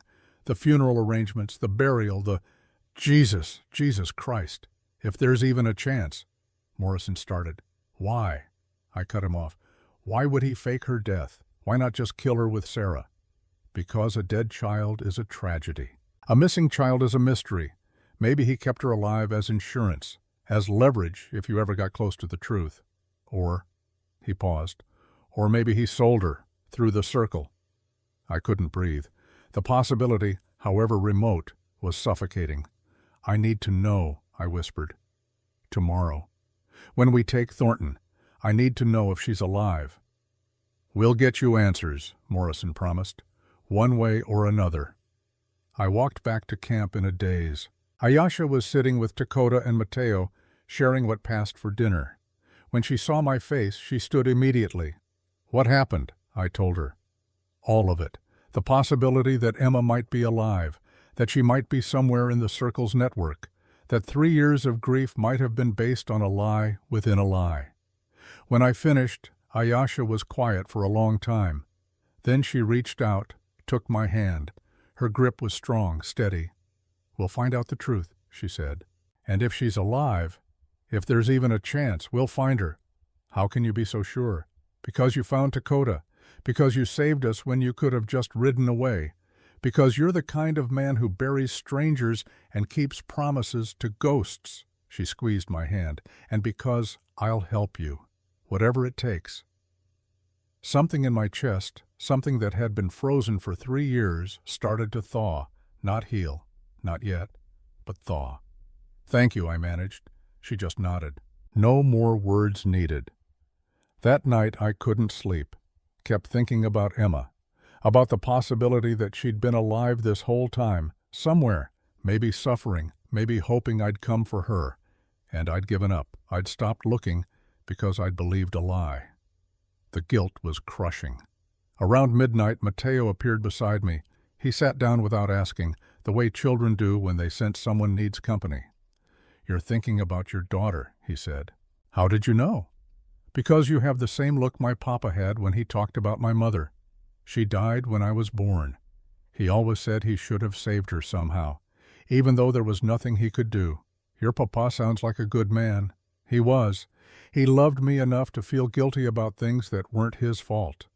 Mateo looked up at me. "Is that what you're doing? Feeling guilty about things that weren't your fault?" Out of the mouths of children. Maybe, I admitted. My papa also said that guilt is how we know we still care. That the day we stop feeling guilty is the day we stop being human. He paused. But he also said that guilt can't change the past. Only our choices can change the future. Wise man, your papa. See, I miss him. Mateo leaned against my shoulder. But I think he sent me to you, so neither of us would be alone. I put my arm around the boy, this child who'd lost everything and somehow still had wisdom to share. I think maybe he did. We sat like that until Mateo fell asleep. I carried him back to his bedroll, tucked him in. When I turned, Ayasha was watching from across the camp. She didn't say anything, just gave me a small nod, understanding passing between us without words. Dawn came cold and gray. We broke camp in silence, each person lost in their own thoughts about what the day would bring. I checked my weapons one last time, rifle loaded, revolver loaded, knife sharp. The locket around my neck felt heavier than usual, like Sarah and Emma were both pulling me toward Red Creek, toward truth, whatever form it took. Morrison gathered us before we mounted. Remember the plan. We hit them fast and hard. Priority is securing the prisoners, not revenge. Anyone who surrenders, we take alive for trial. Anyone who fights. He paused. We do what we have to do. We rode out in 3 groups, splitting up a mile from Red Creek. Hayes took his men north, disappearing into the scrubland. Dawson went south with his group. Morrison, myself, Ayasha, Takota, Mateo, and 6 soldiers continued west toward the main approach. As we got closer, I started recognizing landmarks, that twisted juniper tree where Emma used to play, the creek bed, dry now, where Sarah would wash clothes, the ridge where I'd proposed to her 17 years ago when we were both young and stupid and thought love was enough to protect us from the world. The town appeared on the horizon, a ghost town in truth now. Burned buildings, collapsed roofs, streets empty except for tumbleweeds and dust. And in the center, the church, still standing, smoke rising from somewhere behind it. They were here. We dismounted half a mile out, left the horses with 2 soldiers. The rest of us moved forward on foot, using the ruins for cover. As we got closer, I could hear voices, men talking, laughing, the sound of horses being loaded. Morrison signaled us to spread out. We took positions behind what used to be the general store. From here, I could see the church clearly. The front door was open. Armed men stood guard outside. And beyond them, in the churchyard, I could see prisoners, maybe 20 of them, men, women, children, sitting on the ground, hands bound, guarded by more armed men. My eyes scanned the prisoners, looking for, I didn't even know what. A 9-year-old girl with blonde hair. But Emma would be 12 now. Would I even recognize her? Then I saw him, Marshal David Thornton, stepping out of the church, surveying his operation like a plantation owner inspecting his property. He looked older, gray at the temples now, but still carrying himself with that same arrogant certainty that came from years of being untouchable. The man who'd ordered my family killed, who'd looked me in the eye at their funeral, who'd let me drown in grief while he profited from their deaths. My hand tightened on my rifle. Morrison put a hand on my shoulder. Wait for the signal. We do this right. I forced myself to breathe, to think, to remember that this was about more than just me, more than just revenge. This was about the prisoners in that churchyard, about stopping the circle, about justice, not just vengeance. But God, I wanted vengeance. A bird called. 3 short notes. Hayes's signal. They were in position. Another bird call. Different. 2 long notes. Dawson was ready. Morrison looked at me, nodded. I raised my rifle, sighted on one of the guards. Morrison stood up. U.S. Cavalry, you're surrounded. Release the prisoners and throw down your weapons. For a moment, everything froze. The guards looked confused. Thornton's head snapped up, eyes scanning the ruins. The prisoners started to stir, hope flickering on their faces. Then chaos erupted. One of the guards raised his rifle. I shot him before he could fire. More shots rang out from the north and south as Hayes and Dawson's men opened up. The guards scattered, some diving for cover, some running for the church, some standing their ground to fight. We charged forward, firing as we moved. I dropped another guard, saw Morrison take down 2 more. Ayasha was beside me, bow singing, arrows finding targets with deadly accuracy. Dakota stayed close like I'd told him, revolver in hand, firing carefully. The boy could shoot. His mother had taught him well. The prisoners were screaming now, scrambling to get away from the crossfire. Morrison's men reached them first, started cutting their bonds, ushering them toward cover. I made for the church, had to get inside, had to find Thornton. A man stepped out to block me, big, scarred, holding a shotgun, one of Fallon's crew. He grinned, raised the gun. Ayasha's arrow took him in the throat before he could fire. He went down, gurgling. I didn't stop. Burst through the church door, rifle up, ready for anything. The interior was dim, light filtering through holes in the roof. Pews had been shoved aside to make room for crates and cages. More prisoners here, locked up, waiting to be moved. And at the altar, Wade Fallon. He turned when I entered, hand dropping to his gun. Then he saw me and smiled. Actually smiled. Cole Hartigan. I'll be damned. Heard you'd gone soft, but here you are, right on time. Where's Thornton? I demanded. Around, he's always around. Fallon spread his hands. But let's you and me settle accounts first. 3 years overdue, wouldn't you say? I don't have time for this, Wade. Stand aside or die. See, I can't do that. Thornton pays well, and I've never been good at letting people interfere with my income. His hand moved, fast, but I was faster. My rifle cracked. The bullet took him high in the shoulder, spinning him around. His gun fell from nerveless fingers. He stumbled against the altar, clutching the wound, blood seeping between his fingers. Jesus, Cole. When did you get so cold? 3 years ago, when men like you and Thornton killed my family. Your family. Fallon laughed, a wet, pained sound. Is that what this is about? Hell, Cole. Your wife was going to expose the circle. Had names, dates, transactions. We couldn't let her do that, and we couldn't kill just her, had to make it look right. So you killed a 6-year-old child. Actually, a new voice, cold, cultured, coming from the shadows behind the altar. We didn't. A figure stepped into the light, tall, thin, dressed all in black, the leather mask covering half his face. El Susurro, the whispering man. He moved with an eerie grace, like he was gliding instead of walking. When he spoke again, his voice was soft, almost gentle, the kind of soft that made your skin crawl. The child wasn't in the house that night, Mr. Hartigan. Your wife had already moved her, hidden her somewhere she thought was safe. He tilted his head. Interesting woman, your Sarah. Very resourceful, very brave, very foolish. Where is she? My voice cracked. Where's Emma? Ah, now that's the question, isn't it? El Susurro moved closer.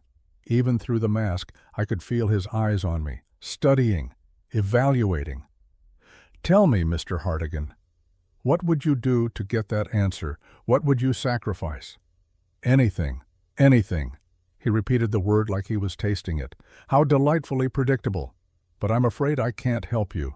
You see, I don't know where the child is. Only one person does. Thornton. Marshal Thornton, yes. He's the one who found her. Who took her? Who? He paused. Well, you'll have to ask him what he did with her, if he's feeling talkative. Rage flooded through me. I swung the rifle toward him. You're going to take me to him, now. El Susurro laughed. It was the most disturbing sound I'd ever heard, like dry leaves rustling in a tomb. Oh, Mr. Hartigan, you still don't understand, do you? This whole thing, the raid, the chase, the rescue, coming here. It's all been orchestrated, all been planned. You're not hunting Thornton, you're being delivered to him. Before I could process that, before I could react, pain exploded in the back of my head. The world went dark. I woke to cold water being thrown in my face. Gasped, choked, tried to move. Couldn't. My hands were tied behind my back, tied to a chair. My weapons were gone. Vision swam into focus. I was still in the church, but at the far end now, and standing in front of me, smiling like he'd won a prize, was David Thornton. "Cole?" he said warmly, like we were old friends. "So good of you to join us. I was worried Captain Morrison's guilty conscience might have spoiled the surprise." "Morrison," I managed. My head was pounding. "Where is he?" "Dead, most likely, along with the rest of his righteous little rebellion. My men were waiting for them. Had El Sussurro here whisper the plan to Fallon days ago. We knew they'd try to hit us at Red Creek. Knew you'd be with them, so we let you come. Let you think you were winning, and then," he smiled. "Well, here we are. The prisoners. Safe and secure. Well, secure anyway. Safe is relative when you're being sold to Mexican silver mines. But they're out of the fight, and your little Apache friend and her whelp, also secured. Everyone you care about right where I want them." My heart sank. Ayasha, Dakota, Mateo, all captured. "Why?" I asked. "Why do this? Why not just kill me?" "Because killing you would be too easy, too quick." Thornton knelt down so we were eye level. "You cost me, Cole. When you started investigating the Circle 3 years ago, you cost me money, reputation, political capital. I had to have your wife killed. Had to burn half a town to make it look right. Do you know how much that cost? You're a monster. I'm a businessman. There's a difference." He stood up, began pacing. "Sarah was clever. I'll give her that. Hid evidence where we couldn't find it. And hid your daughter even better. Took us months to track the girl down. Where is she?" My voice was raw, desperate. "Safe, alive, for now." He stopped pacing, looked at me. "Want to see her?" My heart stopped. "She's here?" "Brought her special for this occasion. Thought you deserved a reunion before we end this." He nodded to someone I couldn't see. "Bring her out." A door opened. Footsteps. A figure emerged from the shadows. A girl, maybe 12 years old, blonde hair, dirty and tangled, wearing rags, eyes downcast. Thin, so thin, but alive, breathing, real. "Emma," I whispered. She looked up at the sound of my voice. Her eyes, green like Sarah's, but empty, hollowed out by whatever she'd endured these 3 years. She looked at me without recognition, without hope, without anything. "Emma, it's me, it's Papa. Baby, it's me." Nothing, not even a flicker. "I'm afraid she doesn't remember you," Thornton said. 3 years is a long time for a child, and she's been through, well, let's just say her education in the ways of the Circle has been thorough." Red rage, absolute and pure, flooded through me. I pulled against the ropes, felt them cut into my wrists. Didn't care. Would tear my hands off if it meant getting free, getting to Emma, killing Thornton. "Easy, Cole." Thornton's gun appeared, pressed against my temple. "Don't make me end this before the fun starts." "What do you want?" I managed through clenched teeth. "Want? I want you to understand that you lost. That everything you've done, every step you've taken, has been according to my plan.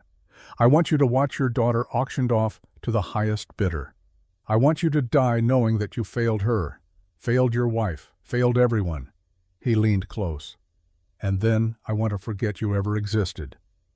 A gunshot cracked through the church. Thornton jerked, looked down at his chest where blood was spreading. He turned, confused, trying to understand. Emma stood there, small hands wrapped around a derringer, smoke curling from the barrel, her face still empty, but her hands steady. "He told me." Her voice was flat, mechanical, like she was reciting something memorized. "He told me if I was ever scared, if bad men ever came, to find the gun and shoot them. Papa told me that. Before the fire." She looked at me, and something flickered in those empty eyes, something like recognition. "Papa?" she whispered. Thornton collapsed. His gun fell from his hand. He tried to speak, coughed blood, died with a look of complete shock on his face. The door burst open. Morrison, bloodied but alive. Soldiers behind him. They swept in, guns up, securing the room. "Hartigan!" Morrison rushed over, started cutting my ropes. "We heard the shot, thought they'd." "Emma," I said. The ropes fell away. I stood, stumbled, caught myself. "Emma!" I moved toward her, slowly, like approaching a wounded animal. She stood there, gun hanging from her hand, staring at Thornton's body. "Emma," I said again, softer. "Baby girl, it's really me. It's Papa." She looked up, and suddenly the dam broke. The emptiness shattered, and she screamed, a sound of pure anguish, 3 years of pain and fear and loss, all coming out at once. I caught her as she collapsed, held her as she shook and sobbed and screamed, held her like I'd wanted to hold her for 3 years, like I'd thought I'd never hold her again. "I've got you," I whispered. "I've got you. You're safe. You're safe now. Papa's here. Papa's got you." She clung to me with desperate strength. "Papa, Papa, they said you were dead. They said. "I know, baby. But I'm here. I'm alive. And I'm never letting you go again. Never. I promise." Morrison stood nearby, tears streaming down his face. Around us, his soldiers were releasing prisoners, securing the area. But all I could see, all I could feel, was Emma in my arms. My daughter. Alive. Home. Outside, more gunfire. Brief. Then silence. Ayasha appeared in the doorway, bow in hand, blood on her clothes but standing tall, Dakota beside her, Mateo behind them. When she saw me holding Emma, understanding crossed her face. Then joy. Pure, unguarded joy. She walked over, knelt beside us. Emma pulled back slightly, looked at her with frightened eyes. "This is Ayasha," I said gently. "She helped me find you. She's a friend, a good friend." Ayasha smiled softly. "Hello, Emma. I've heard so much about you. Your papa loves you very much." Emma looked between us, trying to process, trying to believe this was real, that she was actually safe. "The bad man," she whispered. "The one I shot him." "You protected yourself," I said. "You were brave, just like your mama taught you." "Mama," fresh tears. "Mama's dead, they said. They said they killed her." "I know, baby, I know." I held her tighter. "But she loved you so much. And she protected you. She hid you. She saved you. And now we honor her by living, by being safe, by being together." Mateo came over slowly, carefully. "Hola," he said softly. "My name is Mateo. I was scared too, for a long time.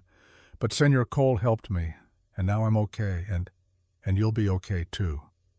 Emma looked at him, 2 children who'd seen too much, who'd survived when they shouldn't have. She reached out, took his hand. "Okay," she whispered. Morrison cleared his throat. "We need to move. There might be more of them." "Where's Fallon?" I asked, suddenly remembering. "Dead. Bled out from the shoulder wound." Morrison gestured to the altar. "And El Sussurro?" I looked. The man in the black mask was gone. Disappeared like smoke. "Later," I said. "Right now, we get these people to safety." We gathered the prisoners, 23 of them, ranging from children to elderly.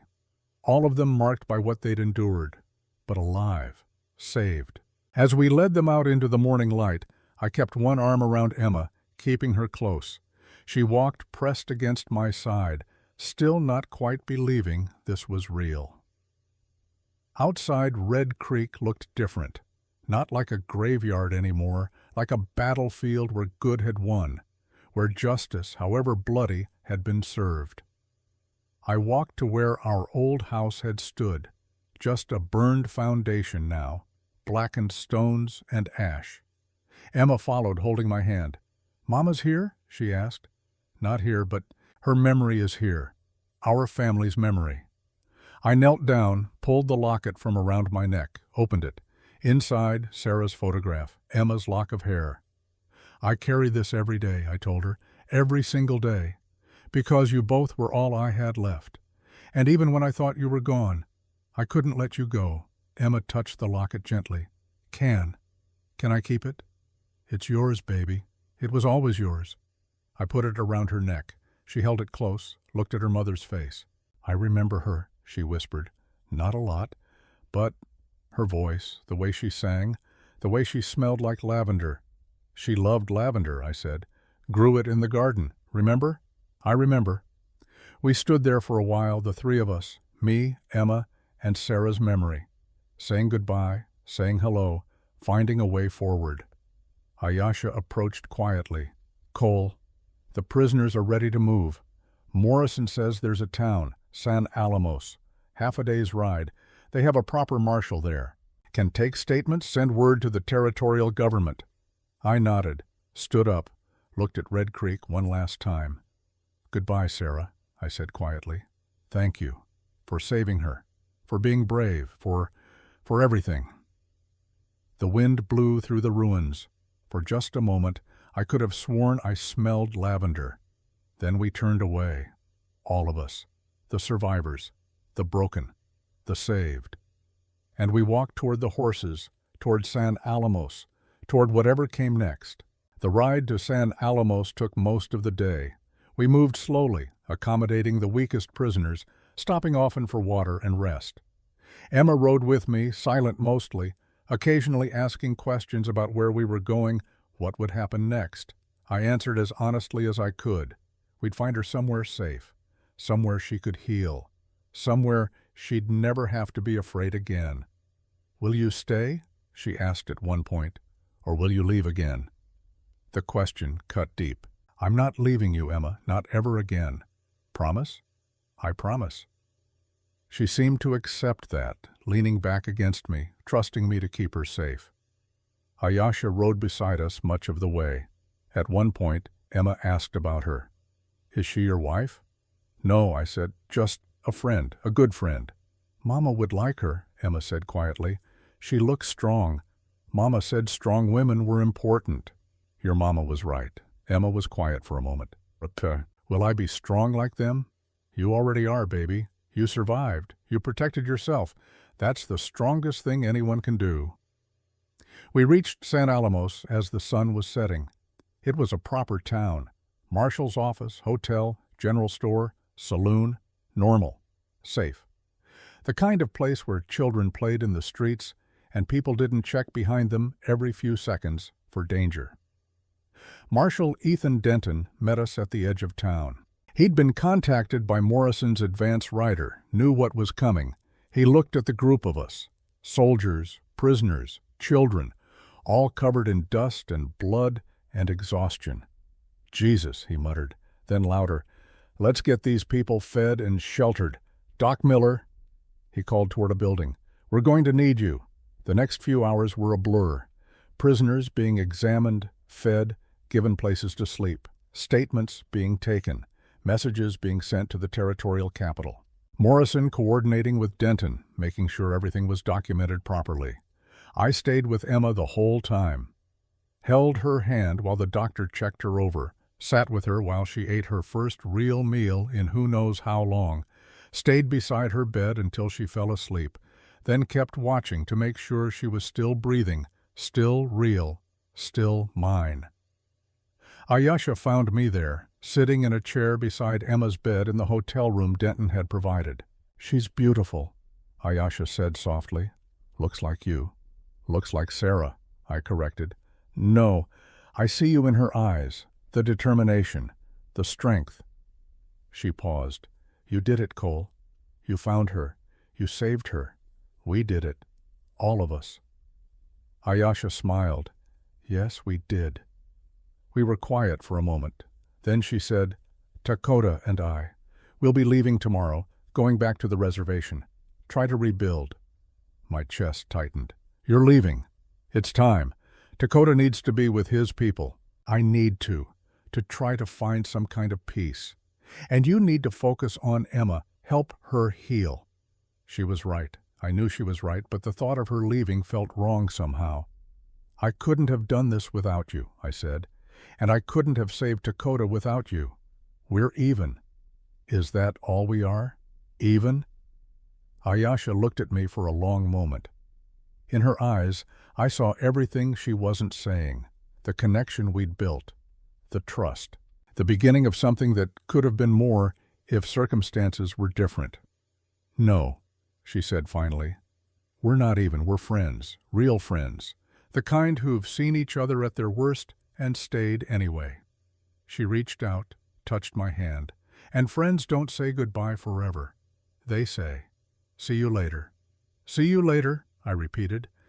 Take care of your daughter, Cole Hartigan. Teach her to be strong like her mother and kind like her father. I will. She squeezed my hand once more, then left. I watched her go, feeling the loss but also something else. Gratitude for knowing her, for fighting beside her, for learning that not all endings are tragic. Sometimes they're just transitions. The next morning, I woke to Emma's hand on my shoulder. Papa? Her voice was small, uncertain. I'm here, baby. I had a bad dream about the cage and the bad men. I pulled her close.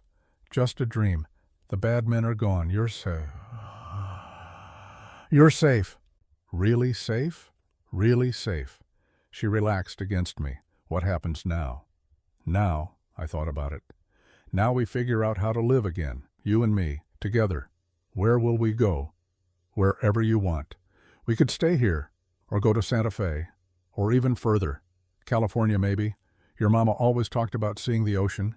The ocean, Emma repeated, trying the word out. That sounds nice. Then that's what we'll do. We'll go to the ocean, start fresh. Build a life where you can be safe and happy and just a kid again. Can Mateo come? And Senorita Ayasha and Dakota? Mateo can definitely come if he wants. We'll ask him. And Ayasha and Dakota, they have their own path, but we'll visit them, I promise. Emma seemed satisfied with that. She was quiet for a moment, then asked the question I'd been dreading. Do you miss Mama? Every day, I said honestly. Every single day. Me too, but I'm glad you didn't die. I'm glad you found me. Me too, baby. Me too. We spent the morning making plans. Mateo, when asked, said yes immediately to coming with us. He had no family left, no home to return to. The idea of the ocean excited him. I've never seen water bigger than a river, he said, eyes wide. You'll love it, I told him. It goes on forever. Dr. Santos, the medico we'd rescued, offered to come along as well. Someone should make sure you all don't get sick on the journey, he said. But I could see it in his eyes. He needed purpose, needed family. We all did. By afternoon, I'd purchased a wagon and supplies. We'd leave tomorrow, head west, take our time. Let Emma heal at her own pace. Morrison found me as I was loading the wagon. Wanted to say goodbye, he said, and to apologize, again, for my part in all this. You made it right, I said. That's what matters. Still, I'll carry it, he paused. There's something else you should know. El Susurro, the man in the mask. We've been trying to identify him, figure out who he really is. And nothing. It's like he doesn't exist. No records, no history, just whispers, stories, sightings going back 20 years in different territories. Morrison looked troubled. I think he's still out there, Hartigan, and I think he'll resurface. If he does, I'll deal with it then. Right now, I'm focused on Emma, on building something good from all this darkness. Morrison nodded. Fair enough, but watch your back. Always do. We shook hands. Two men who'd been enemies and became allies, who'd fought corruption and won even if the victory was incomplete. That evening, the whole group gathered for dinner at the hotel. All the prisoners we'd freed, all the soldiers who'd fought beside us, Denton and the townspeople who'd helped. It felt like a wake and a celebration at the same time. Mourning what was lost, celebrating what was saved. Ayasha raised a glass. To the fallen, may they rest knowing we fought for them. To the fallen, we echoed. Then Dakota stood, and to the survivors, may we live in a way that honors those who couldn't. To the survivors, Emma pressed close to me. Papa, is it okay to be happy, even though Mama's gone? I looked at her, really looked at her, this brave, damaged, beautiful girl who'd somehow survived hell and come out the other side. Yes, I said, it's okay. Your mama would want you to be happy, would want us both to be happy. The best way to honor the dead is to live well. She seemed to understand that. managed a small smile, the first real smile I'd seen from her. It felt like dawn breaking after the longest night. The next morning, we prepared to leave. The wagon was packed, horses ready, Emma, Mateo, Dr. Santos, and myself. 4 people who'd been strangers weeks ago, now bound together as family. Ayesha and Dakota came to see us off. "You take care of yourself," Ayesha said. "And write. Let us know how you're doing." "I will. You do the same." She handed me something, a small carved bird, turquoise, the same one she'd found in the camp, the one that had belonged to Dakota. "For Emma," she said, to remind her that even caged birds can fly again. I took it, moved beyond words, just nodded my thanks. Dakota shook my hand. "Thank you, Mr. Hartigan, for everything. You earned your freedom, son, you and your mother both. Be proud of that." As we pulled away, Emma waved from the wagon. Ayesha waved back, Dakota beside her. 2 more survivors heading toward their own dawn. We rode west toward California, toward the ocean, toward whatever came next. The morning sun was warm on our faces. The road ahead was long. But for the first time in 3 years, I wasn't running from something. I was moving toward something, toward healing, toward peace, toward life.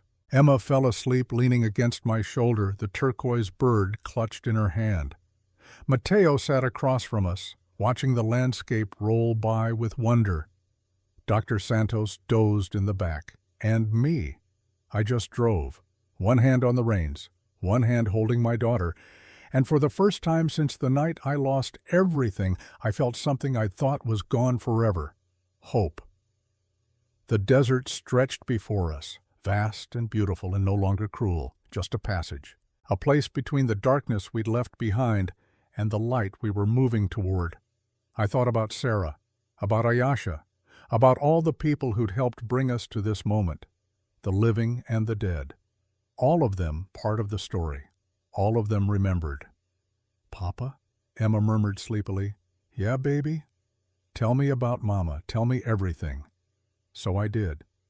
As the wagon rolled west and the sun climbed higher, I told her about Sarah, about how we met, how we fell in love, how she taught Apache children and grew lavender and sang off-key but with complete confidence, how she was brave and kind and stubborn and perfect. And as I talked, as I shared Sarah's memory with our daughter, I felt something shift. The grief didn't disappear. It never would. But it changed, became something I could carry without it crushing me, became part of who I was instead of all of who I was. The ghosts didn't leave. They never do, but they stopped haunting and started guiding. And that, I thought, watching Emma smile as I described her mother's terrible cooking, was enough. That was more than enough. It was everything. The wagon rolled on. 4 survivors, 1 story. And ahead of us, somewhere beyond the horizon, an ocean waiting. The last tracker had finally found what he was looking for. Not vengeance, not answers, just a reason to keep living. And in the end, that was the only thing that really mattered. The wagon rolled on. 4 survivors, 1 story. And ahead of us, somewhere beyond the horizon, an ocean waiting. The last tracker had finally found what he was looking for. Not vengeance, not answers, just a reason to keep living. And in the end, that was the only thing that really mattered. A week into our journey west, we stopped at a way station to resupply. The clerk handed me a letter along with our provisions. No postmark, no sender's name, just my name written in elegant flowing script on the envelope. I waited until we were back on the road before opening it. Emma was napping against my shoulder. Mateo and Dr. Santos were talking quietly in the back of the wagon. Inside the envelope, a single pressed flower. Bloodroot, the kind that grows in shadows, that bleeds red sap when you break the stem. And beneath it, 1 line written in that same elegant hand. "The game continues, Mr. Hartigan. Enjoy your ocean." My blood ran cold. I knew that handwriting, had seen it before, carved into wagon wheels, scratched onto prison walls, the mark of the circle, the signature of El Sussurro. He was still out there, still watching, still playing whatever twisted game he'd started. For a moment the old rage flared, the urge to turn around, to hunt him down, to finish what we'd started. My hand moved toward my gun without thinking. Then Emma stirred, murmured something in her sleep. Her hand clutched the turquoise bird Ayesha had given her. Peaceful, safe, trusting me to keep her that way. I looked at the letter again, then deliberately I struck a match.